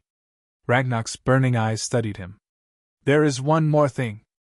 An inheritance that was sealed by your father's father. It requires a blood test and a magical signature. We can perform it now if you wish. Do it. The goblins led him to a small chamber behind the main counter. Inside, a silver bowl sat on a pedestal, filled with a liquid that glowed faintly gold. Ragnarok pricked Harry's finger with a silver needle and let 3 drops of blood fall into the bowl. The liquid swirled. Words appeared in the air, words written in fire, words that seemed to burn themselves into Harry's retinas. Harry James Addams, formerly Potter. Heir to the noble and most ancient house of Potter. Heir to the Addams lineage, by blood adoption and claiming right. Heir to the Peveril legacy, by blood descent through the Potter line. Carrier of the soul fragment, Tom Marvolo Riddle Lord Voldemort. Wielder of the Nightwood wand. Child of shadows. Asterisk magical core, unregistered. Estimated power, off the scales. Asterisk. Affinities, darkness, shadow, death, control, ritual magic, wandless magic, soul magic. Weaknesses, emotional attachment, specifically to the Addams family, physical vulnerability, due to infancy trauma, the fragment, potential liability. Prophecies attached 3, classified. Harry stared at the words. Heir to the Peveril legacy. The Peverils were an ancient wizarding family, famous for creating the Deathly Hallows, the Elder Wand, the Resurrection Stone, and the Cloak of Invisibility. Harry's father's family had descended from the youngest Peveril brother, the one who had asked for a cloak that would hide him from death. Harry had read about the Peverils in the vault. He had assumed the connection was distant, a matter of historical interest, nothing more. But the blood test didn't lie. He was the heir. This changes things? Ragnarok said. The Peveril legacy comes with responsibilities. Obligations. Enemies who have waited centuries for the heir to appear. What kind of enemies? The kind that do not die. Ragnarok's voice was grim. The kind that have been watching the Potter family for generations, waiting for the right moment to strike. Harry absorbed this information. His hands were steady. His heart was calm. Show me, he said. Show you what? The enemies. The legacy. Everything. Harry's green eyes flickered with silver light. I'm tired of being surprised. I want to know what I'm walking into at Hogwarts. I want to know who's watching me. I want to know why. Ragnar studied him for a long moment. Then he nodded. Follow me. And Harry followed. Into the depths of Gringotts. Into the darkness. Into the truth. End of Chapter 7. ## Chapter 8. The Boy Who Fascinated Gringotts. The chamber beneath Gringotts was older than the bank itself. Ragnar led Harry through corridors that had been carved before humans discovered fire, past doors that required blood and bone and whispered passwords to open. The air grew thick and heavy, pressing against Harry's lungs like a physical weight. The darkness seemed alive, pulsing, breathing, watching. The Peveril legacy, Ragnar said as they walked, is not a gift. It is a curse dressed in golden robes. Every generation the heir is hunted. Every generation the heir either proves worthy or dies trying. How many have proved worthy? Ragnar's burning eyes flickered. 3. In 3,000 years. Harry's blood ran cold. 3? The first was the youngest Peveril brother himself, the one who asked for the cloak. He lived a long life and died peacefully, surrounded by his family. The second was a witch named Iolanthe, who married into the Potter line and brought the cloak with her. She lived to be 217, and died in battle against a creature that had been hunting her for decades. And the third? Ragnar stopped walking. They had reached a door made of silver, engraved with images of death and resurrection and the endless cycle of the soul. The third, Ragnar said slowly, is you. The door opened. Beyond it was a room that took Harry's breath away. The walls were covered in tapestries, centuries of Peveril history woven into thread and color. He saw the three brothers meeting death on a bridge. He saw the elder wand changing hands, killing each new master in turn. He saw the resurrection stone calling back spirits who should have stayed buried. And he saw the cloak, his father's cloak, the one that had been passed down through generations, wrapped around figures who moved through shadows like ghosts. In the center of the room stood a pedestal. And on the pedestal, a book. Not the Book of Shadows. Something older. Something darker. The cover was made of metal, black iron, etched with symbols that glowed faintly red. The pages were not paper but something thinner, more fragile, skin, perhaps, or something that looked like skin but wasn't. The annals of the Peveril heirs, Ragnar said. Every heir who came before you recorded their experiences in this book. Their victories. Their failures. Their deaths. He paused. It is required reading for anyone who wishes to survive the legacy. Harry approached the pedestal. The book opened by itself. Pages turned. Words formed in the air, names, dates, epitaphs. He saw wizards and witches who had lived for centuries and died in moments. He saw battles against creatures that had no names. He saw sacrifices made in the name of family, power, love. And then, a blank page. His page. Harry James Addams. Heir to the Peveril legacy. Begin your record. Harry placed his hand on the page. The book absorbed his touch like a sponge absorbing water. Words appeared, not written by him, but by something else. Something that knew him better than he knew himself. The child of shadows walks among us. The heir has come at last. Let it be recorded that on this day, Harry Addams accepted the Peveril legacy and all that it entails. The hunt begins. The watchers wake. And death smiles. Harry pulled his hand back. The hunt, he said. What hunt? Ragnar's expression was grave. There are creatures in this world, Harry, that feed on power. They sense it the way sharks sense blood in the water. And you are the most powerful heir to walk the earth in 1,000 years. They can feel you. They have been feeling you since the moment you were born. What kind of creatures? Some have names. Dementors. Lethifolds. The things that live in the shadows between shadows. Ragnar's voice dropped.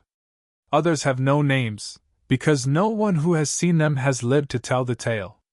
Harry's heart was pounding, but his hands were steady. How do I protect myself? By being stronger than them. By being smarter than them. by never, ever, showing fear. Ragnar stepped closer, his burning eyes boring into Harry's. The Peveril legacy is not about power, Harry. It is about will. The will to survive. The will to endure. The will to face death and spit in its eye. Like my parents. Yes. Ragnar's voice softened, just slightly, just enough to notice. Like your parents. They faced the Dark Lord without flinching. They died protecting you. That is the Peveril spirit, not survival at any cost, but refusal to bow. Refusal to break. Harry touched his scar. The skin was cool. The fragment was silent. I won't break, he said. No, Ragnar agreed. I don't think you will. The next hour was a blur of information. Ragnar walked Harry through the Peveril lineage, explaining the complex web of marriages, adoptions, and blood adoptions that connected the Peverils to half the pure-blood families in Britain. The Potters were the most direct line, but there were others, the Blacks, the Gaunts, even the Malfoys, if you traced far enough back. You have distant cousins everywhere, Ragnar said. Most of them don't know it. And most of them would kill you if they discovered the power you carry. The power I carry? The Peveril legacy comes with something called the Mark of Inheritance. It's invisible to most wizards, but creatures, and other heirs, can see it. It marks you as the true heir, the one who has been chosen by the bloodline itself. Chosen for what? Ragnar hesitated. To decide. Decide what? The fate of the Deathly Hallows. The 3 artifacts that the Peveril brothers created. The Elder Wand. The Resurrection Stone. The Cloak of Invisibility. Ragnar's voice was barely a whisper. They have been scattered for centuries, hidden by those who feared their power. But the Mark of Inheritance gives you the right to seek them out. To claim them. To use them, or destroy them. Harry remembered the Mirror of Erist. The way it had shown him the cloak, his father's cloak, wrapped around figures moving through shadows. The cloak, he said. It's already in my family. The Potters have had it for generations. Yes. But the cloak is only one piece of the puzzle. The Elder Wand and the Resurrection Stone are still out there, waiting for the true heir to find them. And if I do? Find them, I mean? Ragnar's burning eyes met Harry's. Then you would become the Master of Death. The one who controls all 3 Hallows. The one who can conquer death itself. Harry's breath caught. You see, the fragment whispered, its voice thick with hunger. Asterisk power. True power. The kind that even I could not achieve. Asterisk. You tried to conquer death, Harry thought back. Asterisk, you made Horcruxes. You split your soul. And look what happened to you. Asterisk. Asterisk, I made mistakes. But you could succeed where I failed. Asterisk. Asterisk, or I could end up like you. A fragment. A shadow. A monster. Asterisk. The fragment went silent. Harry looked at Ragnar. I'm not ready to decide anything about the Hallows. I'm 11 years old. I haven't even started Hogwarts. Ragnar nodded. Wisdom. That is rarer than power. He stepped back from the pedestal. The annals will remain here, waiting for you. When you are ready, when you have learned enough to understand what the Hallows truly represent, you may return. The goblins will not stand in your way. Thank you, Ragnar. Do not thank me. Thank your parents. They arranged all of this before you were born, the protections, the legal clauses, the contingencies. They knew that Voldemort was coming for them. They knew they might not survive. So they prepared for you. Harry's throat tightened. They prepared for me? Extensively. The Peveril inheritance was sealed until you turned 11 or until you proved yourself worthy, whichever came first. You have proven yourself worthy, Harry. Your parents would be proud. Harry said nothing. He didn't trust his voice. Instead, he turned and walked out of the chamber, the annals closing behind him with a soft whisper that sounded almost like a goodbye. The rest of the day passed in a haze. Harry bought his remaining supplies, a cauldron, a telescope, a set of scales for potion making, but his mind was elsewhere. The Peveril legacy. The Deathly Hallows. The hunt. The creatures that fed on power. You're thinking too much, the fragment said. I'm thinking exactly the right amount. You're afraid. Asterisk, I'm cautious. There's a difference. Asterisk. Is there? Harry didn't answer. By the time the sun began to set, the Addams family had completed their shopping and returned to the Leaky Cauldron for dinner. The inn was crowded with wizards and witches, most of them staring at Harry with open curiosity. He ignored them and focused on his food, a steak pie that tasted like ashes in his mouth. Something is bothering you, Morticia said from across the table. Harry looked up. The goblins told me things. About my parents. About the Peveril legacy. About. He stopped. About a hunt. Wednesday set down her fork. What kind of hunt? The kind where creatures feed on powerful wizards. The kind where the heir to the Peveril legacy is the most delicious prey. Gomez's eyes darkened. The goblins told you this? Ragnarok did. He said creatures have been sensing me since I was born. That they're waiting. Watching. Morticia and Gomez exchanged a glance, the kind of glance that said they had known about this and had been waiting for the right moment to tell him. How long have you known? Harry asked. Since the claiming right, Morticia said. When we brought you home, the manor recognized something in you. Something that drew attention from the Shadow Realms. Why didn't you tell me? Because you were a child.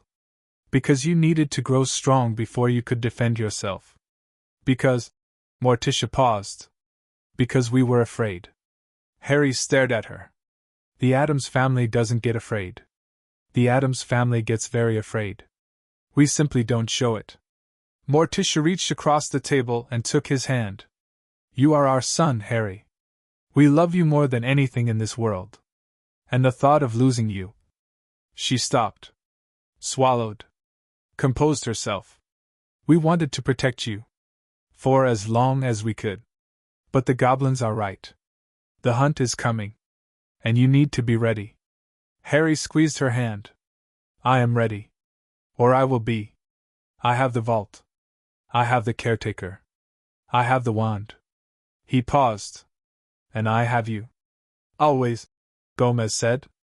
Always. That night Harry couldn't sleep. He lay in his bed at the Leaky Cauldron, staring at the ceiling, his wand clutched in his hand. The Nightwood wand pulsed with dark energy, responding to his mood, amplifying the shadows in the corners of the room. The hunt, the fragment whispered. Asterisk, I remember the hunt. When I was young, when I was Tom Riddle, I felt them too. The creatures that feed on power. They followed me through the corridors of Hogwarts. They watched me from the shadows. Asterisk. What did you do? Asterisk, I killed them. One by one. I learned their weaknesses. I exploited their hungers. And when I was finished, when none of them dared approach me anymore, I moved on to other prey. Asterisk. You became the predator instead of the prey. Asterisk, yes. And so can you. Asterisk. Harry closed his eyes. He thought about his parents, James and Lily, who had died protecting him. He thought about the Addams family, who had claimed him and loved him and taught him to be strong. He thought about the fragment, whispering in his ear, offering power in exchange for surrender. And he thought about the hunt. The creatures that fed on power. The watchers in the shadows. They want to eat me, Harry thought. Yes. Then I'll give them indigestion. The fragment laughed, a cold, dry sound that echoed through Harry's mind like wind through a graveyard. You really are an Addams. I know. Good. The next morning, Harry received an unexpected visitor. He was eating breakfast in the Leaky Cauldron's common room when a tall, thin wizard with silver hair and a long purple cloak swept through the door. The wizard's eyes were blue, piercing, almost frightening, the kind of eyes that seemed to see right through you. Albus Dumbledore. The headmaster of Hogwarts. Mr. Addams, Dumbledore said, his voice warm and melodic. I apologize for the intrusion. Professor McGonagall told me you would be here, and I simply couldn't resist introducing myself. Harry set down his fork. You could have sent an owl. I could have. But some conversations are better had in person. Dumbledore sat down across from Harry without waiting for an invitation. His eyes flickered to Harry's scar, lingered there for just a moment, then returned to his face. You look very much like your father. But you have your mother's eyes. So I've been told. I knew them both, you know. James was one of my students, a troublemaker, but a good heart. Lily was brilliant. One of the most naturally gifted witches I've ever taught. Dumbledore's voice softened. Their deaths were a tragedy. I tried to prevent it. I failed. Harry's jaw tightened. You sent me to the Dursleys. I sent you to your mother's sister. To the protection of blood wards that would keep you safe from Voldemort's followers. The Dursleys would have crushed the magic out of me. They would have made me feel worthless, unloved, broken. Harry's voice was flat. You didn't know that. Or you didn't care. Dumbledore's eyes flickered. I knew Petunia. I knew her jealousy, her resentment. But I also knew that the blood wards were the strongest protection available. I chose safety over comfort. Perhaps that was a mistake. Perhaps? Dumbledore was silent for a long moment. Then he said, Yes. Perhaps it was a mistake. I am not infallible, Harry.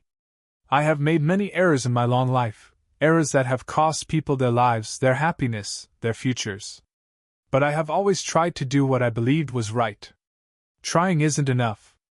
No. It isn't. Dumbledore leaned forward, his blue eyes intense. But I am trying now. I am trying to understand you. To understand what the Addams family has made you. They didn't make me anything. They helped me become myself. And who is that? Harry met Dumbledore's gaze without flinching. Someone who won't be controlled. Someone who won't be manipulated. Someone who sees the darkness in the world and refuses to pretend it doesn't exist. Dumbledore nodded slowly. There is darkness in you, Harry. I can see it. Feel it. The fragment you carry, the piece of Voldemort's soul, it has changed you. Made you stronger. Darker. I know. Does it frighten you? No. Harry's voice was steady. It reminds me of what I'm fighting against. What I refuse to become. Dumbledore studied him for a long moment. Then he smiled. A real smile, warm and sad and surprisingly gentle. I think, Harry Addams, that you are going to be one of the most interesting students Hogwarts has ever seen. I think so too. Dumbledore stood. I will not interfere with your education. I will not try to mold you into something you're not. But I will be watching. Not as a spy, as a concerned old man who has seen too many young wizards consumed by the darkness they thought they could control. Noted. One more thing. Dumbledore reached into his cloak and pulled out a small object, a piece of fabric, shimmering like liquid silver. This belonged to your father. He left it in my keeping before he died, with instructions to give it to you when you were old enough to understand its value. Harry took the fabric. It was a cloak. An invisibility cloak. The moment his fingers touched the material, Harry felt something shift inside him, a connection, a recognition, a bond that spanned centuries. The Peveril cloak. The third Hallow. The artifact that had been in his family for generations. It's mine, he whispered. It was always yours. Dumbledore's eyes were sad. Use it wisely, Harry. And remember, true invisibility is not about hiding from others. It's about seeing what others cannot. He turned and walked out of the leaky cauldron, his purple cloak billowing behind him. Harry stared at the invisibility cloak in his hands. The fragment stirred. Asterisk the third Hallow. In your hands? Already. Asterisk. Yes. Do you understand what this means? It means I'm one step closer to becoming the Master of Death. And does that frighten you? Harry folded the cloak and tucked it inside his jacket, beside his mother's letter and the box from Morwen. No, he thought. It excites me. The fragment was silent. But Harry could feel it watching. Always watching. Always waiting. End of Chapter 8. Hashtag Chapter 9, The Hogwarts Express Incident. September 1st arrived with the weight of inevitability. Harry stood on platform 9 3/4, surrounded by chaos, and felt completely calm. The platform was packed with students and parents, trunks and owls, tears and laughter. Families hugged each other goodbye. First years clung to their parents' robes with expressions of terror and excitement. Older students lounged against the Scarlet Steam Engine, the Hogwarts Express, swapping stories about summer adventures and Quidditch scores. Harry had never seen so many wizards in one place. The Addams family stood with him in a small cluster, drawing stares from everyone who passed. Gomez was weeping openly, not with sadness, but with pride, tears streaming down his cheeks as he clutched Morticia's hand. Morticia's expression was serene, but her grip on Harry's shoulder was almost painful. "Remember," she said quietly, "you are an Addams. Whatever happens at that school, whatever challenges you face, you carry our name. Our legacy. Our darkness. I know, Mother. Use it well." Wednesday stepped forward. She stared at Harry for a long moment, her dark eyes unreadable. Then she reached into her pocket and pulled out a small silver dagger, the same one she had carried since childhood. "For protection," she said, pressing it into his hand. "The blade is coated with basilisk venom. One scratch will kill almost anything." Harry closed his fingers around the hilt. "Thank you, Wednesday. If you lose it, I'll kill you." "I know." She nodded once, sharply, and stepped back. Pugsley hugged him, a fierce, bone-crushing embrace that smelled of dirt and explosives. "I'll miss you, Harry. Write to me about the ghosts. I want to know if they're friendly." "The Hogwarts ghosts are mostly boring," Harry said. "But I'll keep you updated." Uncle Fester shook his hand, sparks crackling between his fingers. "If anyone bothers you, just remember, you know enough curses to make their ancestors feel it." "I'll keep that in mind." Grandmama cackled and pressed a small pouch into his hand. "Dried mandrake root. For emergencies. Chew it if someone tries to poison you. I'll try not to need it. Try harder." The train whistle blew. Harry hugged his family one last time, Morticia's embrace cool and elegant, Gomez's embrace warm and crushing, and then stepped onto the train. He found an empty compartment near the back, stowed his trunk in the overhead rack, and sat by the window. The Addams family stood on the platform, watching him. Wednesday raised her hand in a wave, small, almost invisible. Harry raised his hand back. The train began to move. And Harry Addams left the only home he had ever known. The compartment was quiet. Harry sat alone for the first hour, watching the English countryside roll past the window. Green fields gave way to forests, gave way to hills. The sky was gray and overcast, as if the weather itself was uncertain about what the day would bring. "You're nervous," the fragment observed. "I'm observant. You keep touching your scar." Harry pulled his hand away from his forehead. He hadn't realized he was doing it. The fragment is stronger here, he thought. Asterisk away from the manor. Away from the caretaker's binding. Asterisk. Asterisk the Hogwarts wards are old. They resonate with the magic I carry. With the magic you carry. Asterisk. Is that dangerous? It is, interesting. The compartment door slid open. A boy stood in the doorway, small, mousy, with sandy hair and clothes that looked like they had been handed down through several generations. His eyes were wide behind round glasses, and he was clutching a toad that looked almost as nervous as he was. "Sorry," the boy said. "Everywhere else is full. Do you mind if I sit down?" The boy sat across from Harry, settling the toad in his lap. He stared at Harry for a moment, his brow furrowed, as if trying to place a familiar face. "I'm Neville," he said. "Neville Longbottom. Harry Addams." Neville's eyes widened. "Addams? Like the Addams family?" "Yes." "The Dark Wizards?" Harry's lips twitched. "That's what the Ministry calls us, yes." Neville swallowed hard. He looked like he wanted to run, but his legs didn't seem to be working. My gran says the Addams family practices dark arts. That they're dangerous. Your gran is correct. Oh. Neville's voice was very small. Are you going to curse me? No. Why not? Because you haven't given me a reason to. Harry leaned back in his seat. I don't curse people for being afraid of me, Neville. I curse people who try to hurt me or the people I love. There's a difference. Neville stared at him for a long moment. Then, slowly, he relaxed. That's actually reasonable. I try to be reasonable. It confuses people. Neville laughed, a nervous, surprised sound. My gran always said the Addams family was unreasonable. That's why she warned me to stay away from them. Your gran has probably never met an Addams. Fear of the unknown is the oldest fear in the world. Does your family kill people? Harry considered the question. Not usually. We prefer to let our enemies destroy themselves. It's more satisfying that way. Neville didn't know how to respond to that. So he changed the subject. What house do you think you'll be in? I don't know. The Sorting Hat considers many factors. My whole family was in Gryffindor.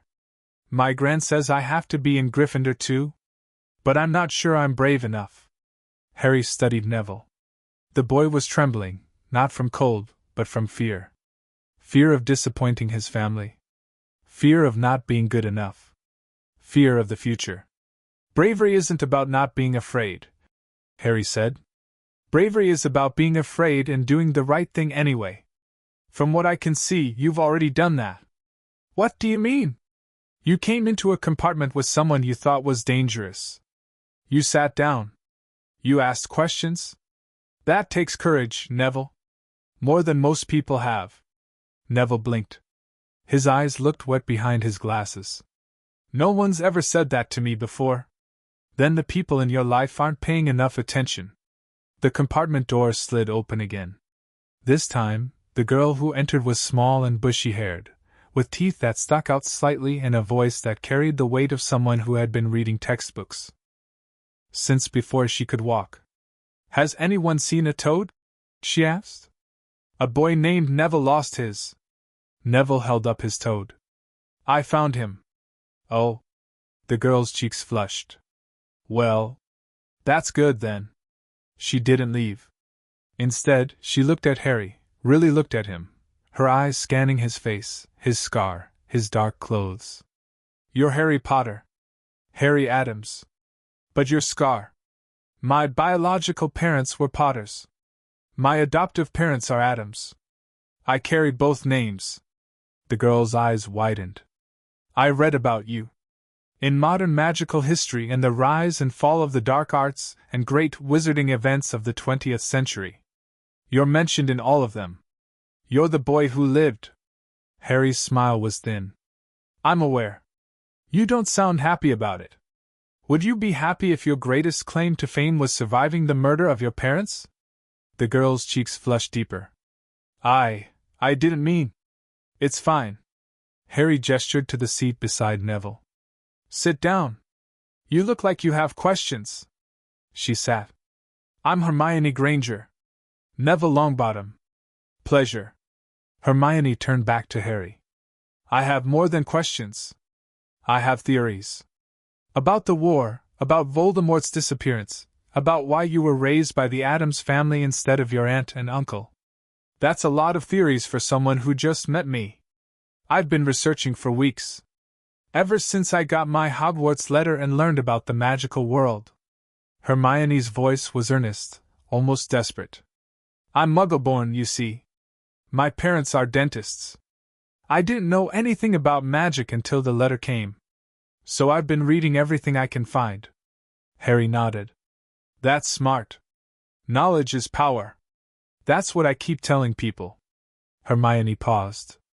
But no one listens because I'm a girl and I talk too much, and I'm not from a magical family. People are stupid. Hermione blinked. What? People are stupid. They judge based on blood status and family name and things. That don't matter. You're clearly brilliant, Hermione. Don't let anyone make you feel bad about that. Hermione's eyes glistened. Thank you? Don't thank me. Just prove them wrong. The compartment door opened again an hour later. This time, the boy who entered was pale, blond, and pointed, Draco Malfoy, flanked by the same two bodyguards Harry had seen in Diagon Alley. Potter, Draco said, his voice drawling. Or Addams. Whatever you're calling yourself these days. Either is fine. Draco's eyes swept the compartment, taking in Neville and Hermione. His lip curled. I see you've already found the riffraff. A Longbottom, disgraced family, practically blood traitors. And he sniffed. Mudblood. Neville flinched. Hermione looked confused, as if she didn't understand the word. Harry stood up. The compartment seemed to grow colder. The shadows in the corners stretched and deepened. Draco's bodyguards stepped back without realizing they were doing it. What did you call her? Harry's voice was soft. Almost gentle. Draco's pale cheeks flushed. I called her a mudblood. It's what she is. Muggleborn. Dirty blood. I know what it means. Harry stepped closer. I wanted to hear you say it again. So I could be sure. Sure of what? Sure that you're the kind of person I don't want to associate with. Draco's eyes widened. My father. Your father is a Death Eater who weaseled his way out of Azkaban by claiming he was under the Imperius curse. Your family is a relic of a past that should have died with Voldemort. And you. Harry stopped directly in front of Draco, close enough to see the fear flickering behind the boy's pale eyes. You are a child playing at being a pureblood. You have no power here. No authority. No friends, only followers who are afraid of you. I could have you cursed. You could try. The compartment was silent. Draco's hand twitched toward his wand. Harry's hand didn't move. He didn't need to. The Nightwood wand was already responding, pulsing with dark energy, filling the compartment with shadows that seemed to breathe. You're making a mistake, Potter, Draco whispered. No. Harry's voice was cold. I'm drawing a line. On one side, people like Hermione. Muggleborn, brilliant, worthy of respect. On the other side, people like you. Bigots who hide behind their family names because they have nothing else to offer. And which side are you on? Harry smiled, a thin, cold smile that made Draco's bodyguards take another step back. I'm on my own side. But for now, he stepped back, giving Draco room to breathe. I'm on hers. He gestured to Hermione, who was staring at him with an expression of shock and something that looked like awe. Draco's face twisted with rage. You'll regret this. I doubt it. Draco turned and stormed out of the compartment, his bodyguards scrambling after him. The door slid shut. The silence lasted for 10 seconds. Then Neville let out a breath he hadn't realized he was holding. That was incredible. You stood up to Draco Malfoy, Hermione said, her voice trembling. His father is one of the most powerful wizards in the country. His father is a coward who hides behind money and threats. Harry sat back down. I've faced worse than Lucius Malfoy. I've faced things that would make him wet himself with fear. What kind of things? Neville asked. Harry looked out the window. The countryside was rushing past, green and gold and endless. The kind that live in the dark, he said. The kind that the Ministry doesn't talk about. The kind that feed on wizards who think they're safe. Hermione and Neville exchanged a glance. Neither of them asked any more questions. The rest of the journey passed quietly. Hermione produced a stack of chocolate frogs from her bag and shared them with Neville and Harry. Neville talked about his grandmother and his pet toad, Trevor, who kept trying to escape. Hermione talked about her parents and her excitement. About learning magic. Harry talked about nothing. He listened more than he spoke, filing away information about his new acquaintances. Neville was shy but brave, the kind of person who would rise to the occasion when pushed. Hermione was brilliant but insecure, the kind of person who needed validation but would never ask for it. They were not the kind of people Harry had expected to befriend. But they were the kind of people he respected. They're weak, the fragment whispered.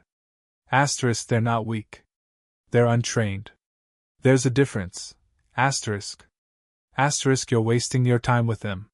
You should be cultivating allies with power. Connections with influence. Asterisk. Asterisk, power and influence can be bought. Loyalty and courage cannot.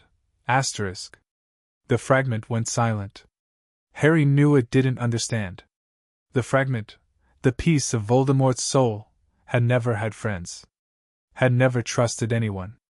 Had never understood that the strongest magic in the world wasn't curses or rituals or ancient artifacts. It was love. The Addams family had taught him that.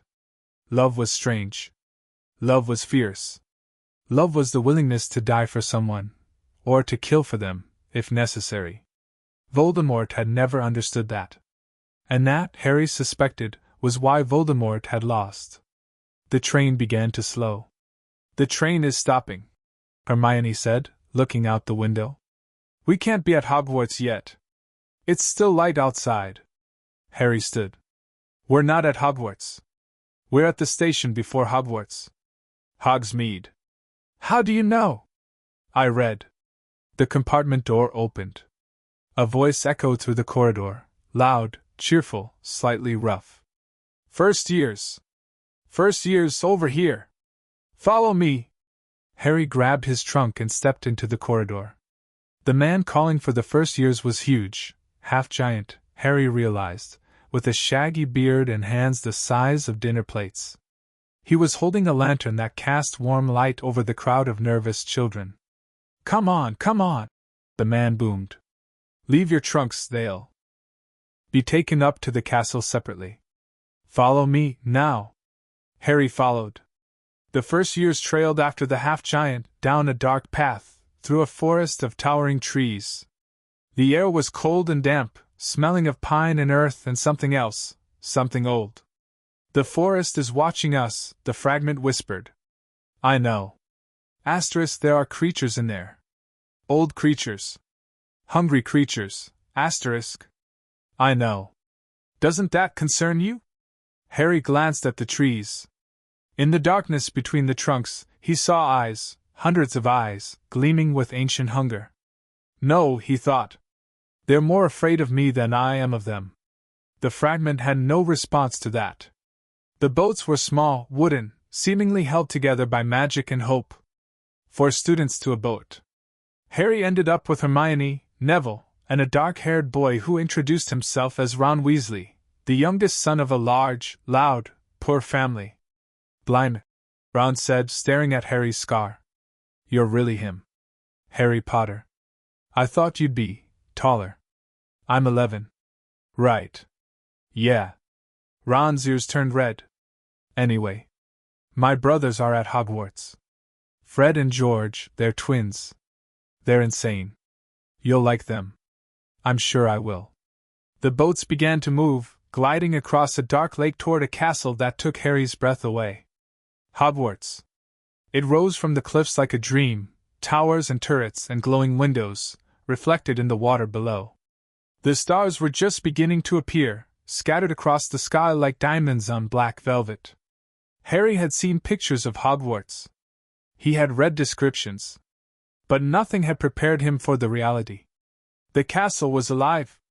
He could feel it, the magic thrumming through the stone, the wards pulsing with ancient power, the ghosts drifting through walls and memories and time itself.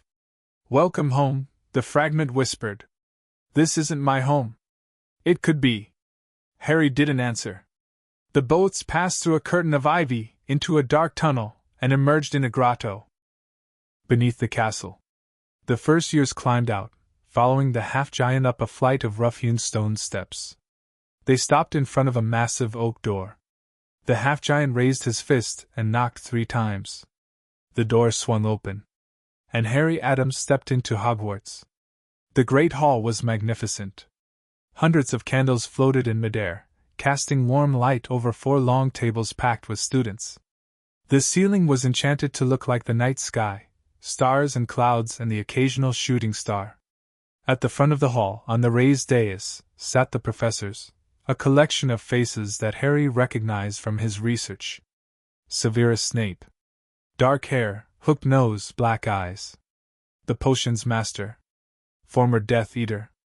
The man who had hated Harry's father. Minerva McGonagall. Stern, composed, watching the first years with sharp eyes. Albus Dumbledore. Long silver beard, half-moon spectacles, twinkling eyes that saw too much. And others, a turbaned professor who smelled of garlic, a tiny wizard who looked like he weighed less than a loaf of bread, a witch with pink hair who was chewing gum and blowing bubbles.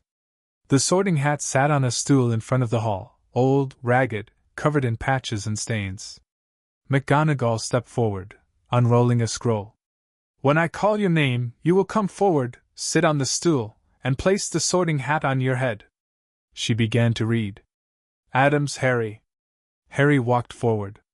The whispers started immediately, students leaning toward each other, pointing at his scar, whispering his name. He ignored them and sat on the stool. The Sorting Hat dropped over his eyes. "Interesting," a voice said in his mind. "Very, very interesting." "Hello," Harry thought. You're not what I expected, Harry Addams. You carry darkness in you, old darkness, hungry darkness. But you're not consumed by it. You control it, asterisk. I try. You succeed." The hat paused. Asterisk, where to put you? Gryffindor values courage, you have that in spades. Ravenclaw values intelligence, you have that too. Hufflepuff values loyalty, and you are fiercely loyal to your family, asterisk. And Slytherin? Asterisk, Slytherin values ambition. Cunning. The will to do whatever it takes to achieve your goals, asterisk. That sounds like me.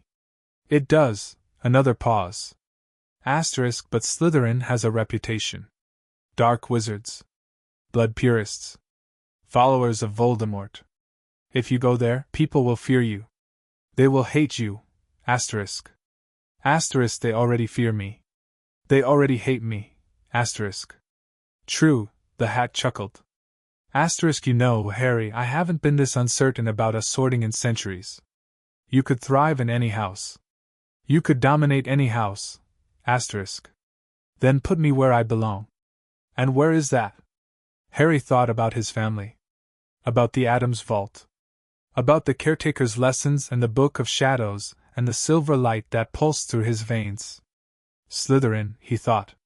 Asterisk, I want to learn about power. I want to understand how it works. And then, I want to use it, asterisk. For good or for evil? For whatever I decide. The hat was silent for a long moment. Then it shouted. Slytherin! The Slytherin table exploded into polite applause, reserved, measured, aristocratic. Harry lifted the hat from his head and walked to the green and silver table, taking a seat at the end. He didn't look at the Gryffindor table. He didn't need to. He could feel Dumbledore's eyes on him, watching, always watching. And deep in the shadows of the great hall, something stirred. The hunt had begun. End of Chapter 9. ## Chapter 10, The Sorting Hat's Dilemma. The Slytherin table was not welcoming. Harry felt the weight of their stares as he sat down, calculating eyes measuring him, assessing him, deciding whether he was an asset or a threat. The older students whispered behind their hands. The younger ones shifted away from him, as if proximity to the boy who lived might be contagious. Or dangerous. He preferred dangerous. Addams, said a voice to his left. Harry turned. A boy sat beside him, dark-haired, sharp-featured, with an expression that suggested he had already decided Harry was beneath his notice. Blaise Zabini. My mother warned me about your family. Did she? She said the Addams family practices magic that would make the Dark Lord blush. Blaise's lip curled. She said you're all insane. Harry smiled. Your mother sounds delightful. I'd love to meet her. She's dead. So were mine. We have something in common. Blaise stared at him for a long moment. Then, unexpectedly, he laughed, a dry, humorless sound. You're strange, Addams. The others won't know what to make of you. The others? Blaise gestured subtly at the table. The purebloods. The ones who think blood status matters more than anything. They'll try to recruit you, or destroy you. There's no in-between. What about you? I'm a survivor. Blaise's dark eyes glinted. I align with whoever has the most power. Right now, that's you.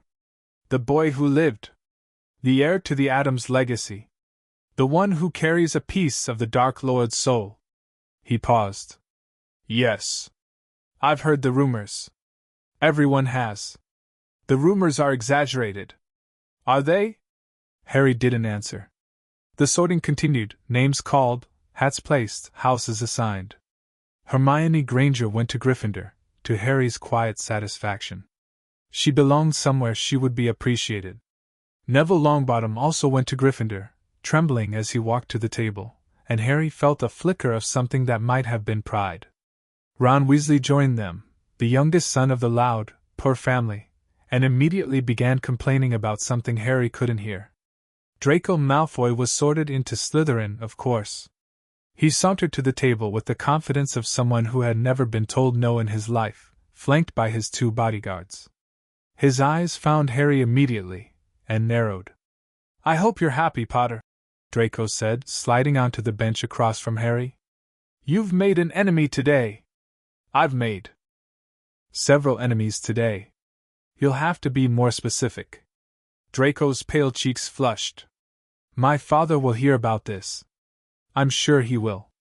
And I'm sure he'll be very impressed that his son was defeated by words. You didn't defeat. Sit down, Malfoy. Blaise's voice was bored. You're making a scene. Draco glared at him, but he sat. His bodyguards, Crabbe and Goyle, Harry remembered from the train, sat on either side of him, their expressions blank. The feast began. Food appeared on golden plates, more food than Harry had ever seen in one place. Roast beef and roast chicken and roast potatoes and vegetables and pies and puddings and everything a growing wizard could want. The Slytherins ate with practiced elegance, using the correct forks and not speaking with their mouths full. Harry ate sparingly. He was hungry, but he had learned long ago to never appear desperate. They're watching you, the fragment whispered. I know. Asterisk the boy with the pale hair. Malfoy. He hates you. Asterisk.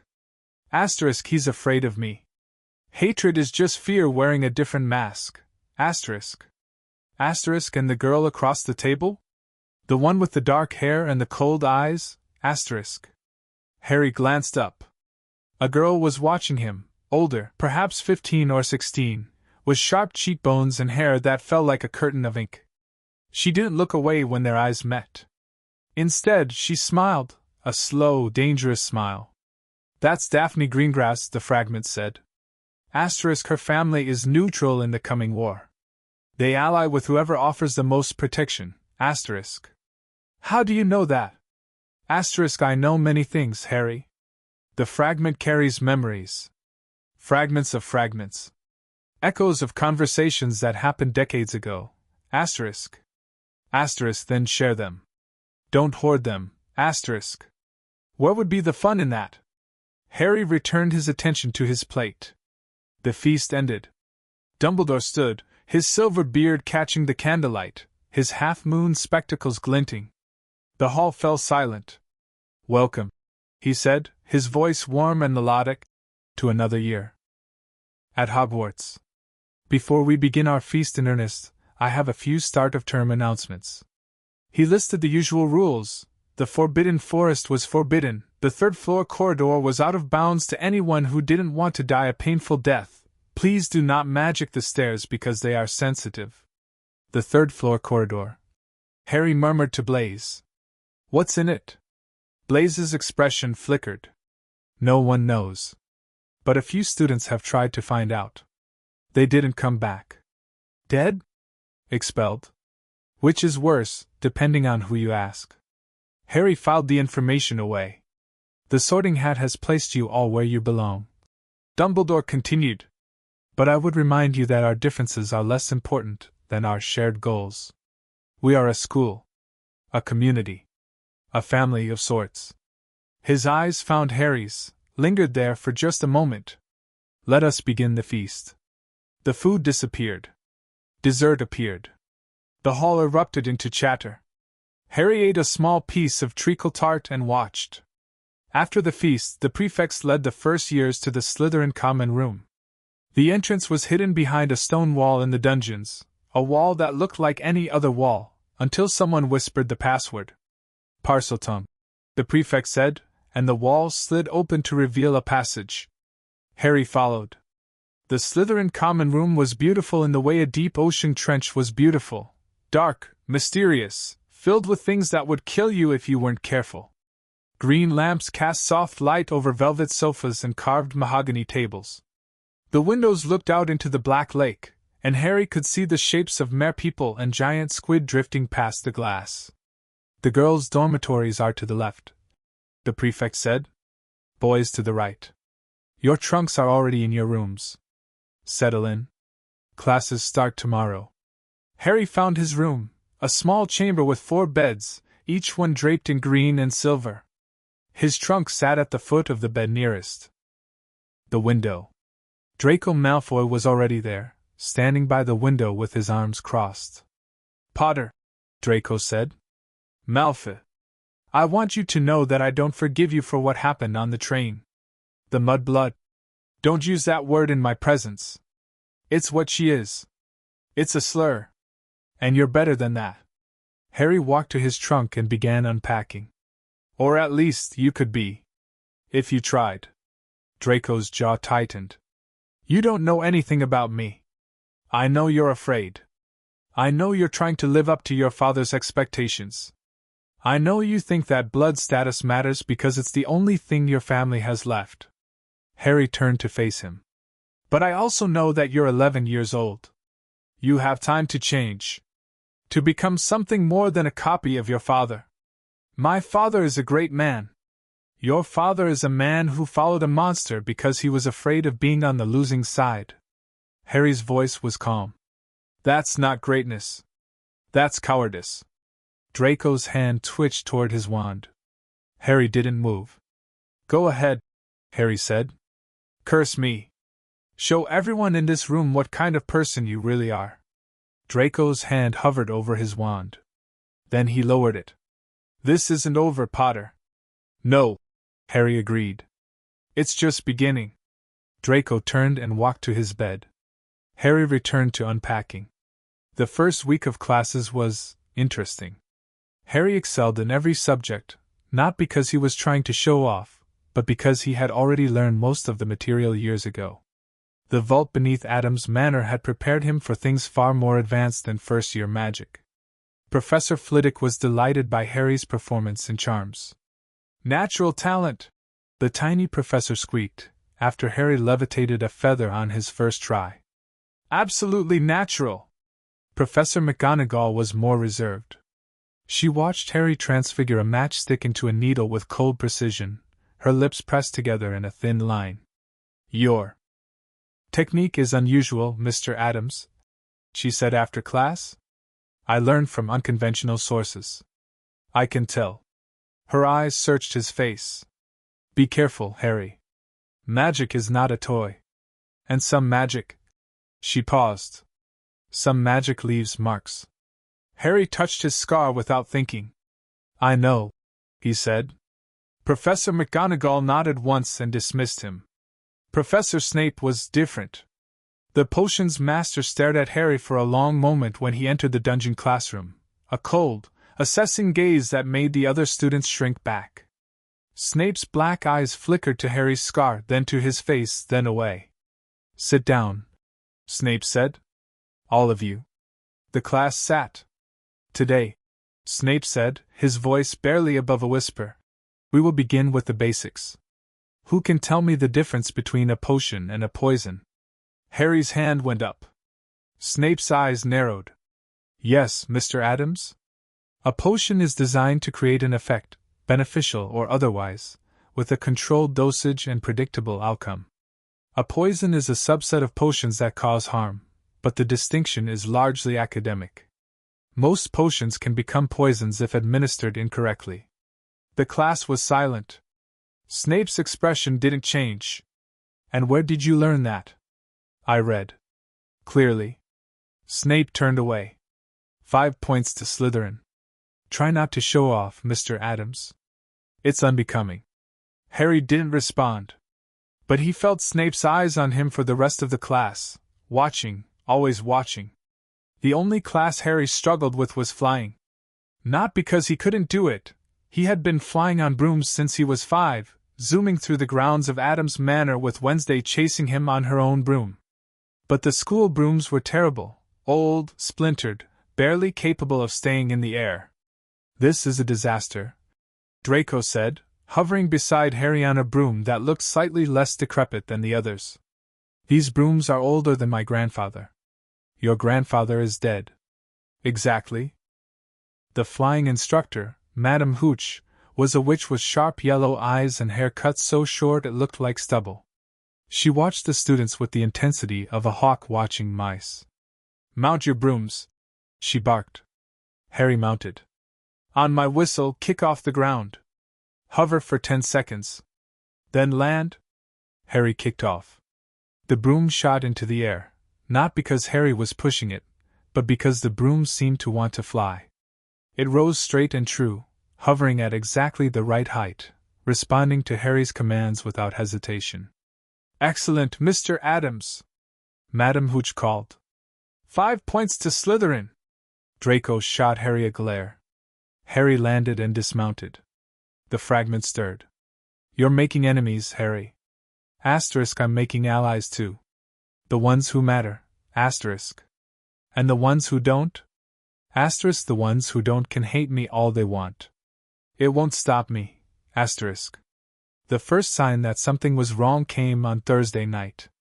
Harry woke from a nightmare, not the usual nightmare of green light and screaming, but something new. Something worse. He was standing in a dark corridor, his wand in his hand, his heart pounding. The air smelled of blood and fear. And in the distance, something was moving, something large, something hungry, something that had been waiting for him. He woke gasping. His scar was burning. The fragment, he thought. What's happening? The creature in the castle, the fragment whispered. Asterisk, the one Dumbledore is hiding. It knows you're here, asterisk. What creature? Asterisk, a 3-headed dog. A Cerberus. Guarding something, something important, asterisk. Harry sat up in bed. The room was dark. Draco was sleeping in the bed across from him, his breathing slow and even. A Cerberus, Harry thought. In a school full of children. Asterisk, Dumbledore's decision. Not mine, asterisk. What is it guarding? Asterisk, something the Dark Lord wants. Something that could bring him back to power, asterisk. Harry's blood ran cold. The Philosopher's Stone. You know of it? Asterisk, I've read about it. The stone that turns any metal into gold. That creates the elixir of life. That grants immortality, asterisk. Yes, the fragment's voice was hungry. Asterisk, and it's here. In this castle. Waiting, asterisk. For who? For whoever is brave enough, or foolish enough, to take it. Harry lay back down and stared at the ceiling. The fragment was right about one thing. Something was coming. And Harry needed to be ready. The next morning, Harry found Hermione in the library. She was sitting at a table surrounded by books, her bushy hair tied back with a ribbon, her quill moving so fast it was almost a blur. You're up early, Harry said, sitting across from her. I couldn't sleep. Hermione didn't look up. I've been thinking about what you said on the train. About knowledge being power. It's true. I know. That's why I'm here. She finally looked at him. Harry, there's something strange about this school. The third-floor corridor. The Cerberus. The fact that Dumbledore is hiding something in a castle full of children. You noticed that too? I'm not stupid. I never said you were. Hermione's expression softened. I know. That's why I'm talking to you. Most people. She hesitated. Most people think I'm annoying. Because I talk too much and I know too many answers and I'm muggle-born. Most people are idiots. Maybe. Hermione leaned forward. But you're not. You're different, Harry. I can't explain it, but you're more. More what? More everything. She shook her head. Never mind. I'm being stupid. You're not being stupid. Harry met her eyes. I am different, Hermione. I was raised by a family that embraces darkness. I carry a piece of the Dark Lord's soul in my scar. I've seen things that would make most adults run screaming. And yet you're sitting here. Talking to me. Being kind. Kindness isn't weakness. No. Hermione smiled, a real smile, warm and genuine. I don't think it is. The library door opened. Professor Quirrell walked in, the Defense Against the Dark Arts teacher, the one who smelled of garlic and wore a turban that seemed to pulse with its own heartbeat. He was muttering to himself, his eyes darting around the room as if he expected an attack at any moment. Professor? Hermione called. Quirrell spun. His eyes, nervous, twitchy, landed on Harry. And something flickered behind them. Something dark. Something hungry. Mr. Potter, Quirrell said, his voice stuttering. I didn't see you there.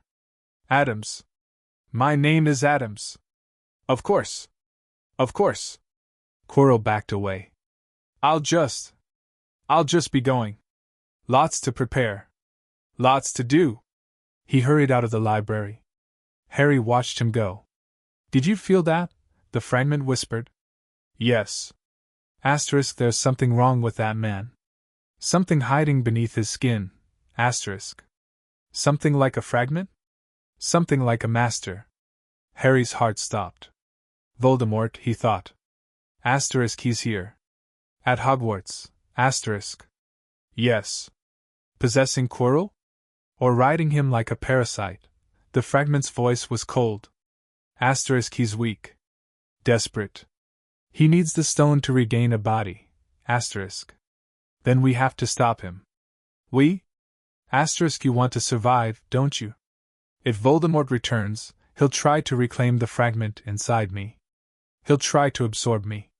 Consume me. Asterisk. Yes. Asterisk, then we have the same enemy. For now. Asterisk. The fragment was silent for a long moment. Then it said, for now. Harry stood. I have to go, he said to Hermione. Why? What's wrong? Harry touched his scar. The skin was hot, burning, almost. Nothing, he said. Nothing I can't handle. He walked out of the library. Behind him, Hermione watched with worried eyes. And somewhere deep in the castle, the Cerberus growled in its sleep. The hunt was closer than Harry thought. End of chapter 10. ## chapter 11, The Dark Prince of Hogwarts. By the end of October, Harry Addams had become a legend. Not the kind of legend he had been before, the boy who lived, the child who survived the killing curse, the innocent victim of a war he didn't understand. This was a different kind of legend. Darker. Sharper. The kind that made students whisper in corridors and professors exchange worried glances. The Dark Prince of Hogwarts, they called him. Harry hated the name. But he couldn't deny that it fit. It started with the dueling incident. Professor Flitwick, in a moment of what he later called enthusiastic pedagogical experimentation, decided to host a dueling demonstration for the first-year students. He paired students randomly, matching them against each other in controlled, non-lethal combat. Harry was paired with Draco Malfoy. The dueling platform was small, barely large enough for two people to stand facing each other. The other students gathered around, their eyes bright with anticipation. Draco's friends whispered bets. Hermione looked worried. Neville looked like he might be sick. Bow to your opponent, Flitwick squeaked. Harry bowed. Draco bowed. Wands at the ready. Harry raised the Nightwood wand. The shadows in the room seemed to deepen. A few students gasped. On my count 3, 2, 1. Expelliarmus! Draco shouted. A jet of red light shot toward Harry. Harry didn't move. The spell hit him, and dissipated. Like water striking stone. Like smoke hitting a window. The red light splashed against his chest and vanished, leaving him completely unharmed. Draco's eyes widened. "My turn," Harry said. He raised his wand. Petrificus totalis. The spell was silent. Wandless. Effortless. Draco's body went rigid. He toppled backward like a felled tree, hitting the platform with a thud that made the other students wince.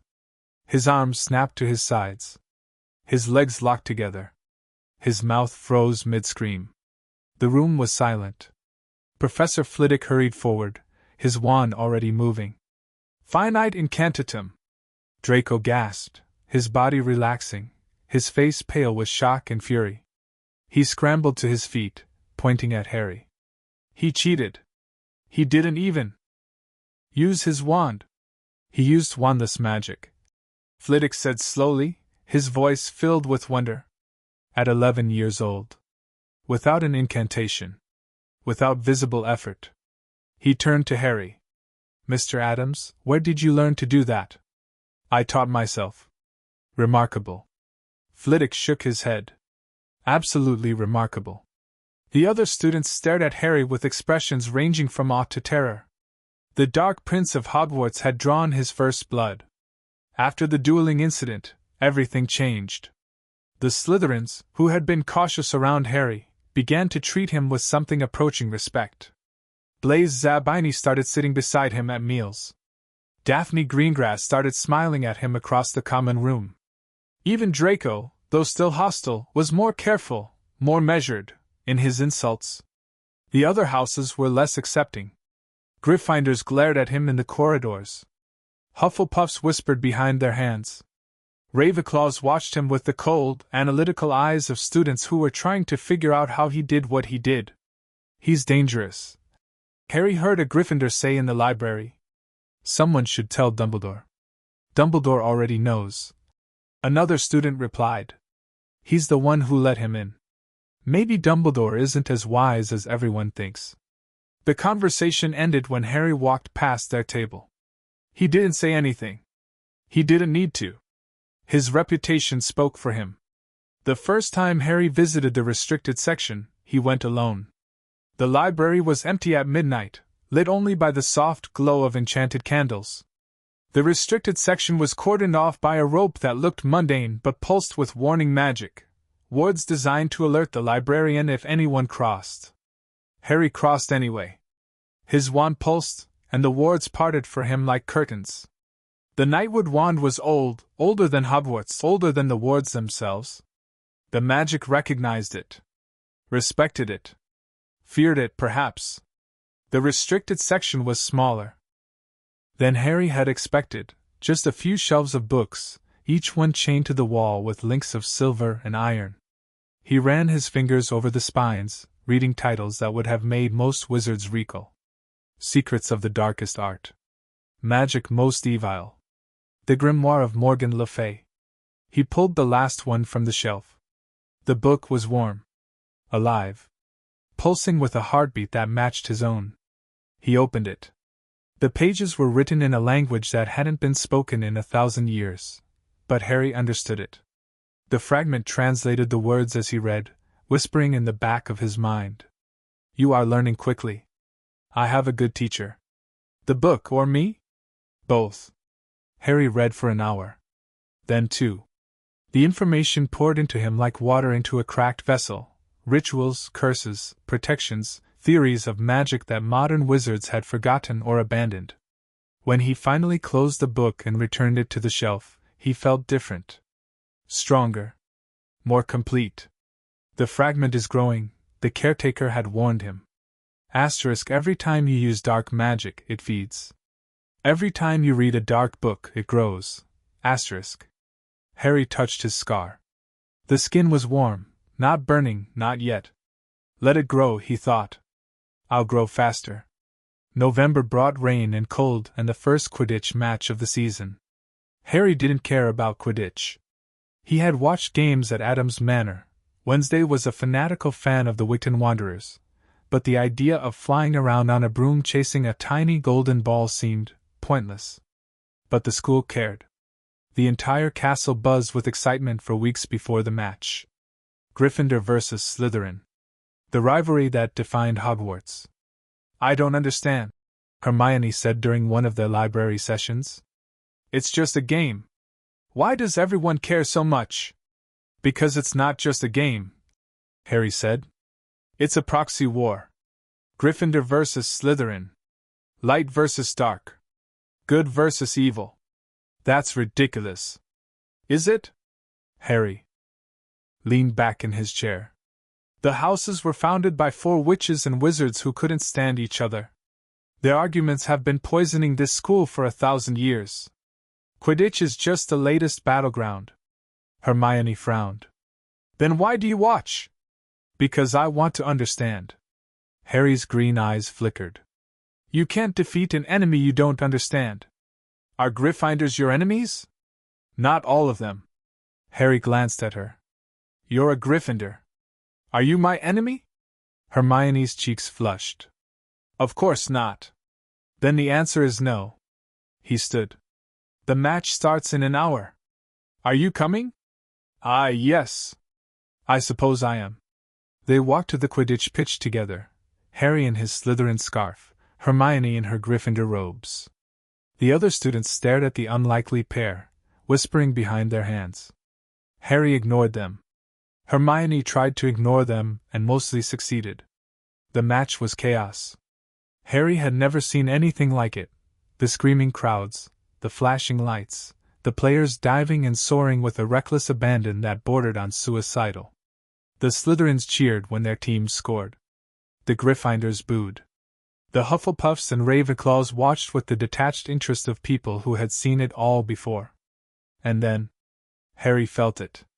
A presence. Cold. Dark. Hungry. His scar blazed. His wand pulsed. He looked up at the stands, at the professor's section, and saw Professor Quirrell staring at Harry's broom. No. Not at the broom. At Harry. At the boy on the broom. The boy who was suddenly falling. Harry's broom had gone wild, bucking and twisting, trying to throw him off. The crowd screamed. The players dove out of the way. Harry clung to the handle, his knuckles white, his heart pounding. "Someone is cursing your broom," the fragment hissed. "Quirrell." "Yes." "Can you stop it?" I am not strong enough. "But you are, Harry closed his eyes. He reached deep inside himself, past the fear, past the confusion, past the screaming of the crowd. He found the magic that lived in his blood, in his bones, in the very core of his being. The magic that the caretaker had taught him to control. He pushed. The broom stopped bucking. The curse shattered. And Harry rose. He rose higher than the stands, higher than the castle, higher than the clouds. The wind whipped through his hair, cold, and sharp and clean. The world spread out beneath him like a map, the lake, the forest, the mountains in the distance. And there, floating in front of him, was the snitch. Harry reached out and caught it. The crowd erupted. Slytherin won. Harry landed and dismounted, the snitch clutched in his hand. His teammates mobbed him, screaming with joy. The Slytherin stands were a sea of green and silver, waving flags and shouting his name.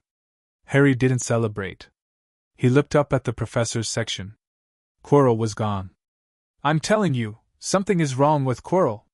Harry stood in the Slytherin common room, facing Blaise and Daphne. The fire crackled behind him, casting long shadows on the walls. "Everyone knows something is wrong with Quirrell," Blaise said. "He stutters. He smells like garlic. He's afraid of his own shadow. This is different." Harry's voice was hard. "He cursed my broom during the match. I felt it." Daphne's eyes widened. "You can feel magic?" "I can feel some magic. Dark magic. The kind that curses and kills." Blaise and Daphne exchanged a glance. "What do you want us to do?" Blaise asked. "I want you to watch him," Report anything suspicious. He's not just a nervous professor, he's something else. Something dangerous. And if we refuse? Harry smiled, a thin, cold smile. Then you're smart enough to keep out of my way. But I don't think you'll refuse. You're survivors, both of you. And survivors know which side to choose. Blaise studied him for a long moment. Then he nodded. Fine. We'll watch. Good. Harry walked to his room. Behind him, the fire crackled. And somewhere in the castle, the Cerberus growled. December arrived with snow and ice and the announcement of the Christmas holidays. Harry had decided to stay at Hogwarts, not because he didn't want to see his family, but because he wanted to investigate the third-floor corridor without the distraction of other students.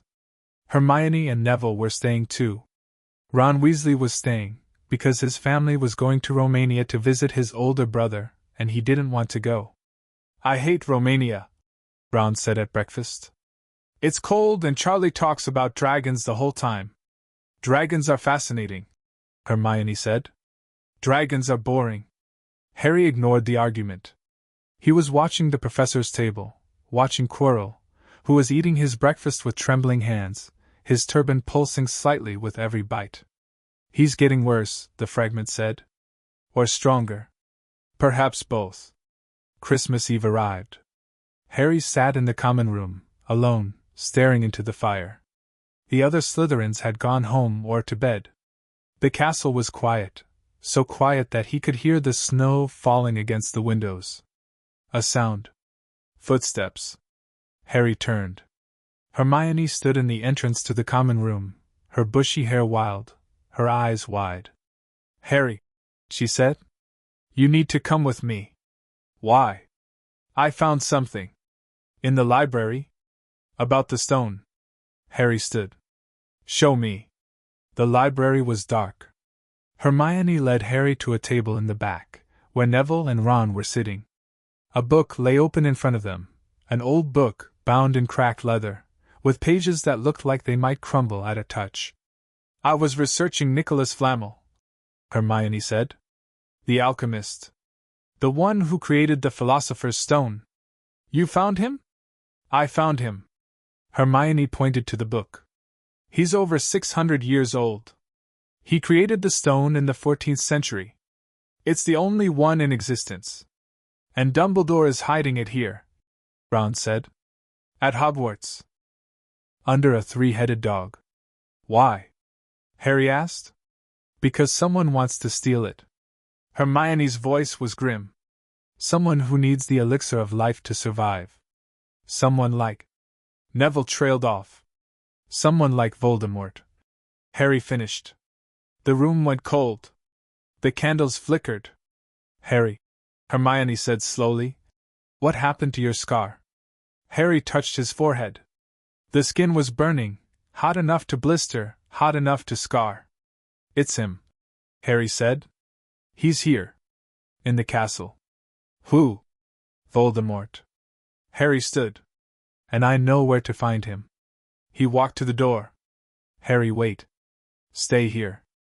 All of you. But... that's an order. He walked out of the library. Behind him, the candles flickered once more, and went out. End of chapter 11. ## chapter 12, The Forbidden Library Discovery. The corridor leading to the third floor was dark, darker than it should have been, as if the castle itself was trying to hide what lay beyond. Harry walked alone, his footsteps echoing on the stone floor, his wand held loosely at his side. The Nightwood wand pulsed with energy, responding to his mood, responding to the darkness that waited ahead. He had told Hermione to stay in the library. He had told Neville and Ron to keep her there. But Harry knew, with a certainty that settled in his bones, that this was his fight. Not theirs. His. The fragment stirred. You're walking into a trap. Probably. And you're going anyway. Yes. Why? Harry paused at the top of the staircase. Below him, the corridor stretched into darkness. He could hear something breathing, deep, rumbling, animal. The Cerberus. Because I'm tired of waiting, he thought. Asterisk tired of watching. Tired of reacting. Voldemort wants the stone. He wants to come back. And I want to look him in the eye and tell him that he will never touch my family. Asterisk. That is sentimental. That is Addams. The fragment said nothing. Harry descended the stairs. The door to the third-floor corridor was locked, not with a simple spell, but with something older. Something that recognized bloodlines and magical signatures. Harry pressed his palm against the wood, and the lock clicked open. The fragment was surprised. How did you do that? Asterisk the Peveril bloodline. It opens many doors, asterisk. Including this one? Including this one. Harry stepped through the door. The corridor beyond was long and cold, lit by torches that burned with green flame.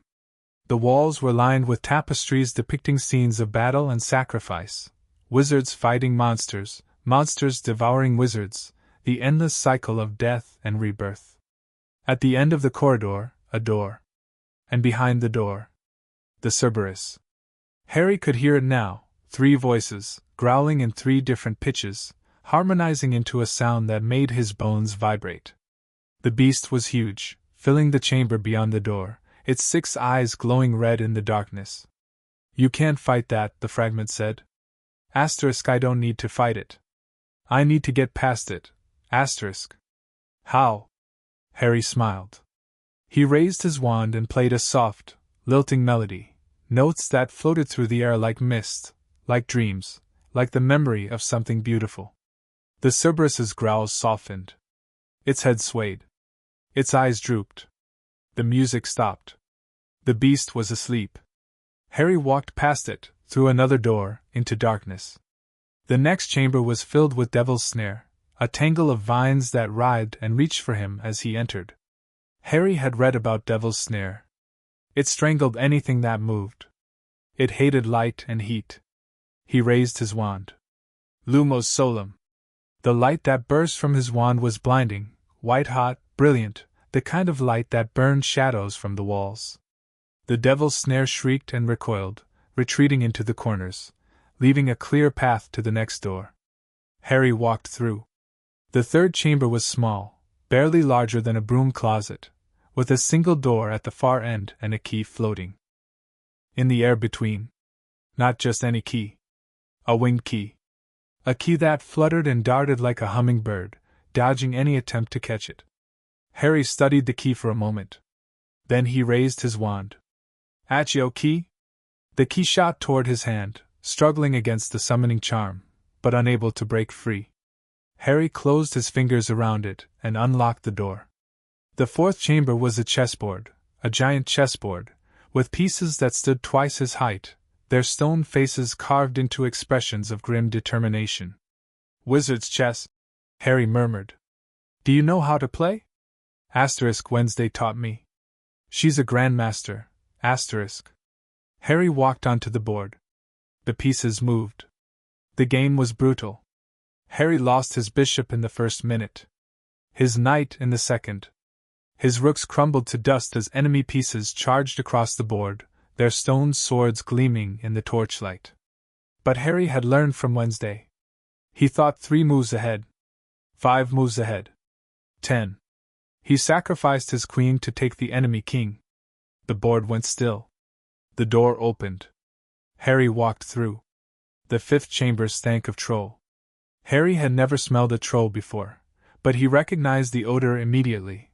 Rotten meat, unwashed skin, the kind of stench that clung to the back of the throat and refused to leave. The troll was lying on the floor, unconscious, a bloody lump on its head where someone had hit it with something heavy. Someone else has been here, the fragment said. Quirrell. Or Voldemort. Harry stepped over the troll and walked through the next door. The sixth chamber held a table with 7 potion bottles and a roll of parchment. Harry read the parchment. A riddle. A logic puzzle. The kind of thing that Hermione would have solved in seconds. He solved it in 30 seconds, not because he was as brilliant as Hermione, but because the caretaker had trained him to think clearly under pressure. He drank the right potion and walked through. The purple flames. The 7th chamber was empty. No traps. No monsters. No puzzles. Just a door. And behind the door, Harry pushed it open. The room beyond was small, barely larger than a classroom, with a single mirror standing in the center. The mirror of Arist. The same mirror Harry had seen in the Potter vault, the mirror that showed the deepest desire of the heart. And standing in front of the mirror, Professor Quirrell. "Mr. Potter," Quirrell said. His voice was different now, smoother, steadier, without a trace of the stutter he had used all year. "Or should I say, Mr. Addams? Either is fine." Quirrell turned. His eyes, dark, cold, intelligent, studied Harry with an intensity that made his scar burn. "You know why I'm here. You want the stone?" "Yes." Quirrell stepped closer. "And you're going to help me get it?" "Am I?" "The mirror shows what the heart desires. I have been standing here for hours, trying to retrieve the stone. But the mirror refuses to give it to me." Quirrell's lips curved. "Because I want to use it. I want to live forever. I want to bring my master back to power. And what does that have to do with me? The mirror is old. Older than Hogwarts. Older than the founders. It responds to those who seek the stone not for themselves, but for others." Quirrell's eyes gleamed. "You are here to protect the stone. You are here to keep it from me. The mirror sees that. The mirror trusts that. So you want me to reach into the mirror and pull out the stone for you?" "Yes." "And why would I do that?" Quirrell smiled, a terrible smile, a smile that showed teeth that had been filed to points. "Because if you don't..." He reached up and began unwinding his turban. "My master will ask you himself." The turban fell away. Harry's breath caught. There was a face on the back of Quirrell's head. Not a mask. Not an illusion. A face, pale, snake-like, with red eyes and slits for nostrils and a smile that made Harry's blood run cold. "Harry Potter," the face whispered. "We meet at last. Voldemort. The Dark Lord. The monster who had killed his parents." Harry's scar blazed, white-hot, searing, blinding. He felt the fragment inside him screaming, writhing, trying to escape. "He's calling to me," the fragment said. Asterisk, "he wants to absorb me. To become whole again, asterisk. Don't let him." "I'm trying." Voldemort's red eyes fixed on Harry. "You carry a piece of my soul, boy. A piece that was torn from me the night I tried to kill you. Give it back. Give it back, and I will let you live." "You'll let me live?" "I will let you die quickly." Voldemort's smile widened. "That is more mercy than I have shown most." Harry raised his wand. "You can't fight me, boy. You're 11 years old. I have decades of experience. Centuries of knowledge. I have something you don't." "And what is that?" Harry touched the mirror of Arist. The surface rippled. The silver fog parted. And there, in the reflection, Harry saw himself, not as he was, but as he could be. Older. Stronger. His wand raised, his eyes blazing, shadows curling around him like a cloak. And in his pocket, the stone. Harry reached into his reflection's pocket and pulled it out. The stone was warm. Red. Pulsing with light. Quirrell lunged. Harry dodged. "Give it to me!" "No!" Harry raised his wand. The nightwood pulsed with dark energy. The shadows in the room deepened, stretched, reached for Quirrell like grasping hands. "Avada Kedavra!" Quirrell screamed. The killing curse shot toward Harry, green light, blinding light, the light that had killed his parents. Harry didn't move. The curse hit him, and stopped. Not like the Expelliarmus in the dueling chamber. Not like the other spells that had splashed against him and faded. This was different. The curse hung in the air, suspended, caught between Harry's wand and his scar. "You cannot kill me," Harry said. His voice was not his own. It was deeper. Older. The voice of the fragment. Perhaps. Or the voice of something else entirely. "I am the child of shadows. I am the heir to the Peverell legacy. I am Harry Addams, And you are nothing. He pushed. The killing curse reversed. It shot back toward Quirrell, not green now, but silver, blazing, beautiful. Quirrell screamed as it hit him. His body convulsed. His skin blistered. His flesh began to crumble like ash. No! Voldemort's face screamed, his red eyes wide with terror. No, this isn't possible. You should have stayed dead, Harry said. Quirrell's body collapsed. The face on the back of his head shrieked, once, twice, and then dissolved into smoke. The smoke swirled in the air, gathered itself, and shot past Harry, through the door, through the chambers, through the corridor and the castle and into the night. Voldemort had escaped. But he had not won. Harry stood in the empty chamber, the Philosopher's Stone in his hand, his wand still raised. His scar was cold. The fragment was silent. And somewhere in the distance, he heard footsteps running toward him. Dumbledore arrived first. The headmaster stood in the doorway, his silver beard gleaming in the torchlight, his half-moon spectacles reflecting the glow of the mirror of Erised. He looked at Quirrell's body, at the ash, at the smoke, at the stone in Harry's hand. You defeated him, Dumbledore said. You defeated Voldemort. I defended myself. Defense is its own form of victory. Dumbledore stepped closer. The stone, Harry. May I? Harry handed it over. Dumbledore examined it for a moment, then tucked it into his robes. Nicholas Flamel and his wife have decided that the time has come to destroy the stone. They have lived long enough. They are ready to move on. That's convenient. Dumbledore's eyes twinkled. Is it? You knew. You knew Quirrell was working for Voldemort. You knew he would try to steal the stone. You set this whole thing up, the traps, the Cerberus, everything, to lure him out. Dumbledore was silent. For a long moment. Then he said, I suspected. I did not know. You could have told someone. McGonagall. Snape. Someone who could have helped. I could have. Dumbledore's voice was soft. But Voldemort is cunning. If I had told anyone, he might have discovered our plans. He might have changed his approach. He might have killed more people. Yes. Harry looked at the headmaster, really looked at him. The twinkle was gone. The warmth was gone. What remained was an old man who had made terrible choices and would make more of them before the end. Don't lie to me, Harry said. Not about this. Not about anything. I would never. You would. You will. Harry's voice was flat. Because you think the ends justify the means. Because you think you know what's best for everyone. Because you're so busy trying to save the world that you forget to save the people in it. Dumbledore flinched. Harry walked past him, out of the chamber, through the traps and the monsters and the darkness. He didn't look back. The infirmary was quiet. Madame Pomfrey had fussed over Harry for an hour, checking his vitals, scanning his scar, asking questions he refused to answer.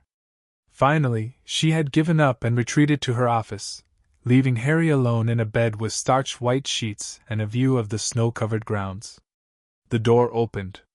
Hermione walked in, followed by Neville and Ron. You're an idiot, Hermione said. Nice to see you too. You went after Voldemort alone. You could have died. I didn't. Because you're lucky. Not because you're smart. Harry smiled. Probably. Neville stepped forward. His face was pale, but his eyes were steady. Is it true? Did you really fight him? Yes. Did you win? Harry thought about the smoke, Voldemort's spirit, fleeing into the night. He thought about Quirrell's body, crumbling to ash. He thought about the stone, safe in Dumbledore's pocket. No, he said. But I didn't lose. Ron let out a breath. Blimey. The four of them sat in silence for a while. The snow fell outside. The fire crackled. Harry, Hermione said finally, what happened in that room? Really happened? Harry touched his scar. I looked in the mirror, he said. And I saw who I really am. And who is that? Harry smiled, a thin, cold smile that would have worried anyone who knew him. The Dark Prince of Hogwarts, he said. The boy who lived. The child of shadows. He paused. All of them. None of them. Something new. Hermione stared at him. Neville looked away. Ron scratched his head. Does that mean you're going to be weird forever? Ron asked. Yes, Harry said. Probably. Brilliant. End of chapter 12. Thank you.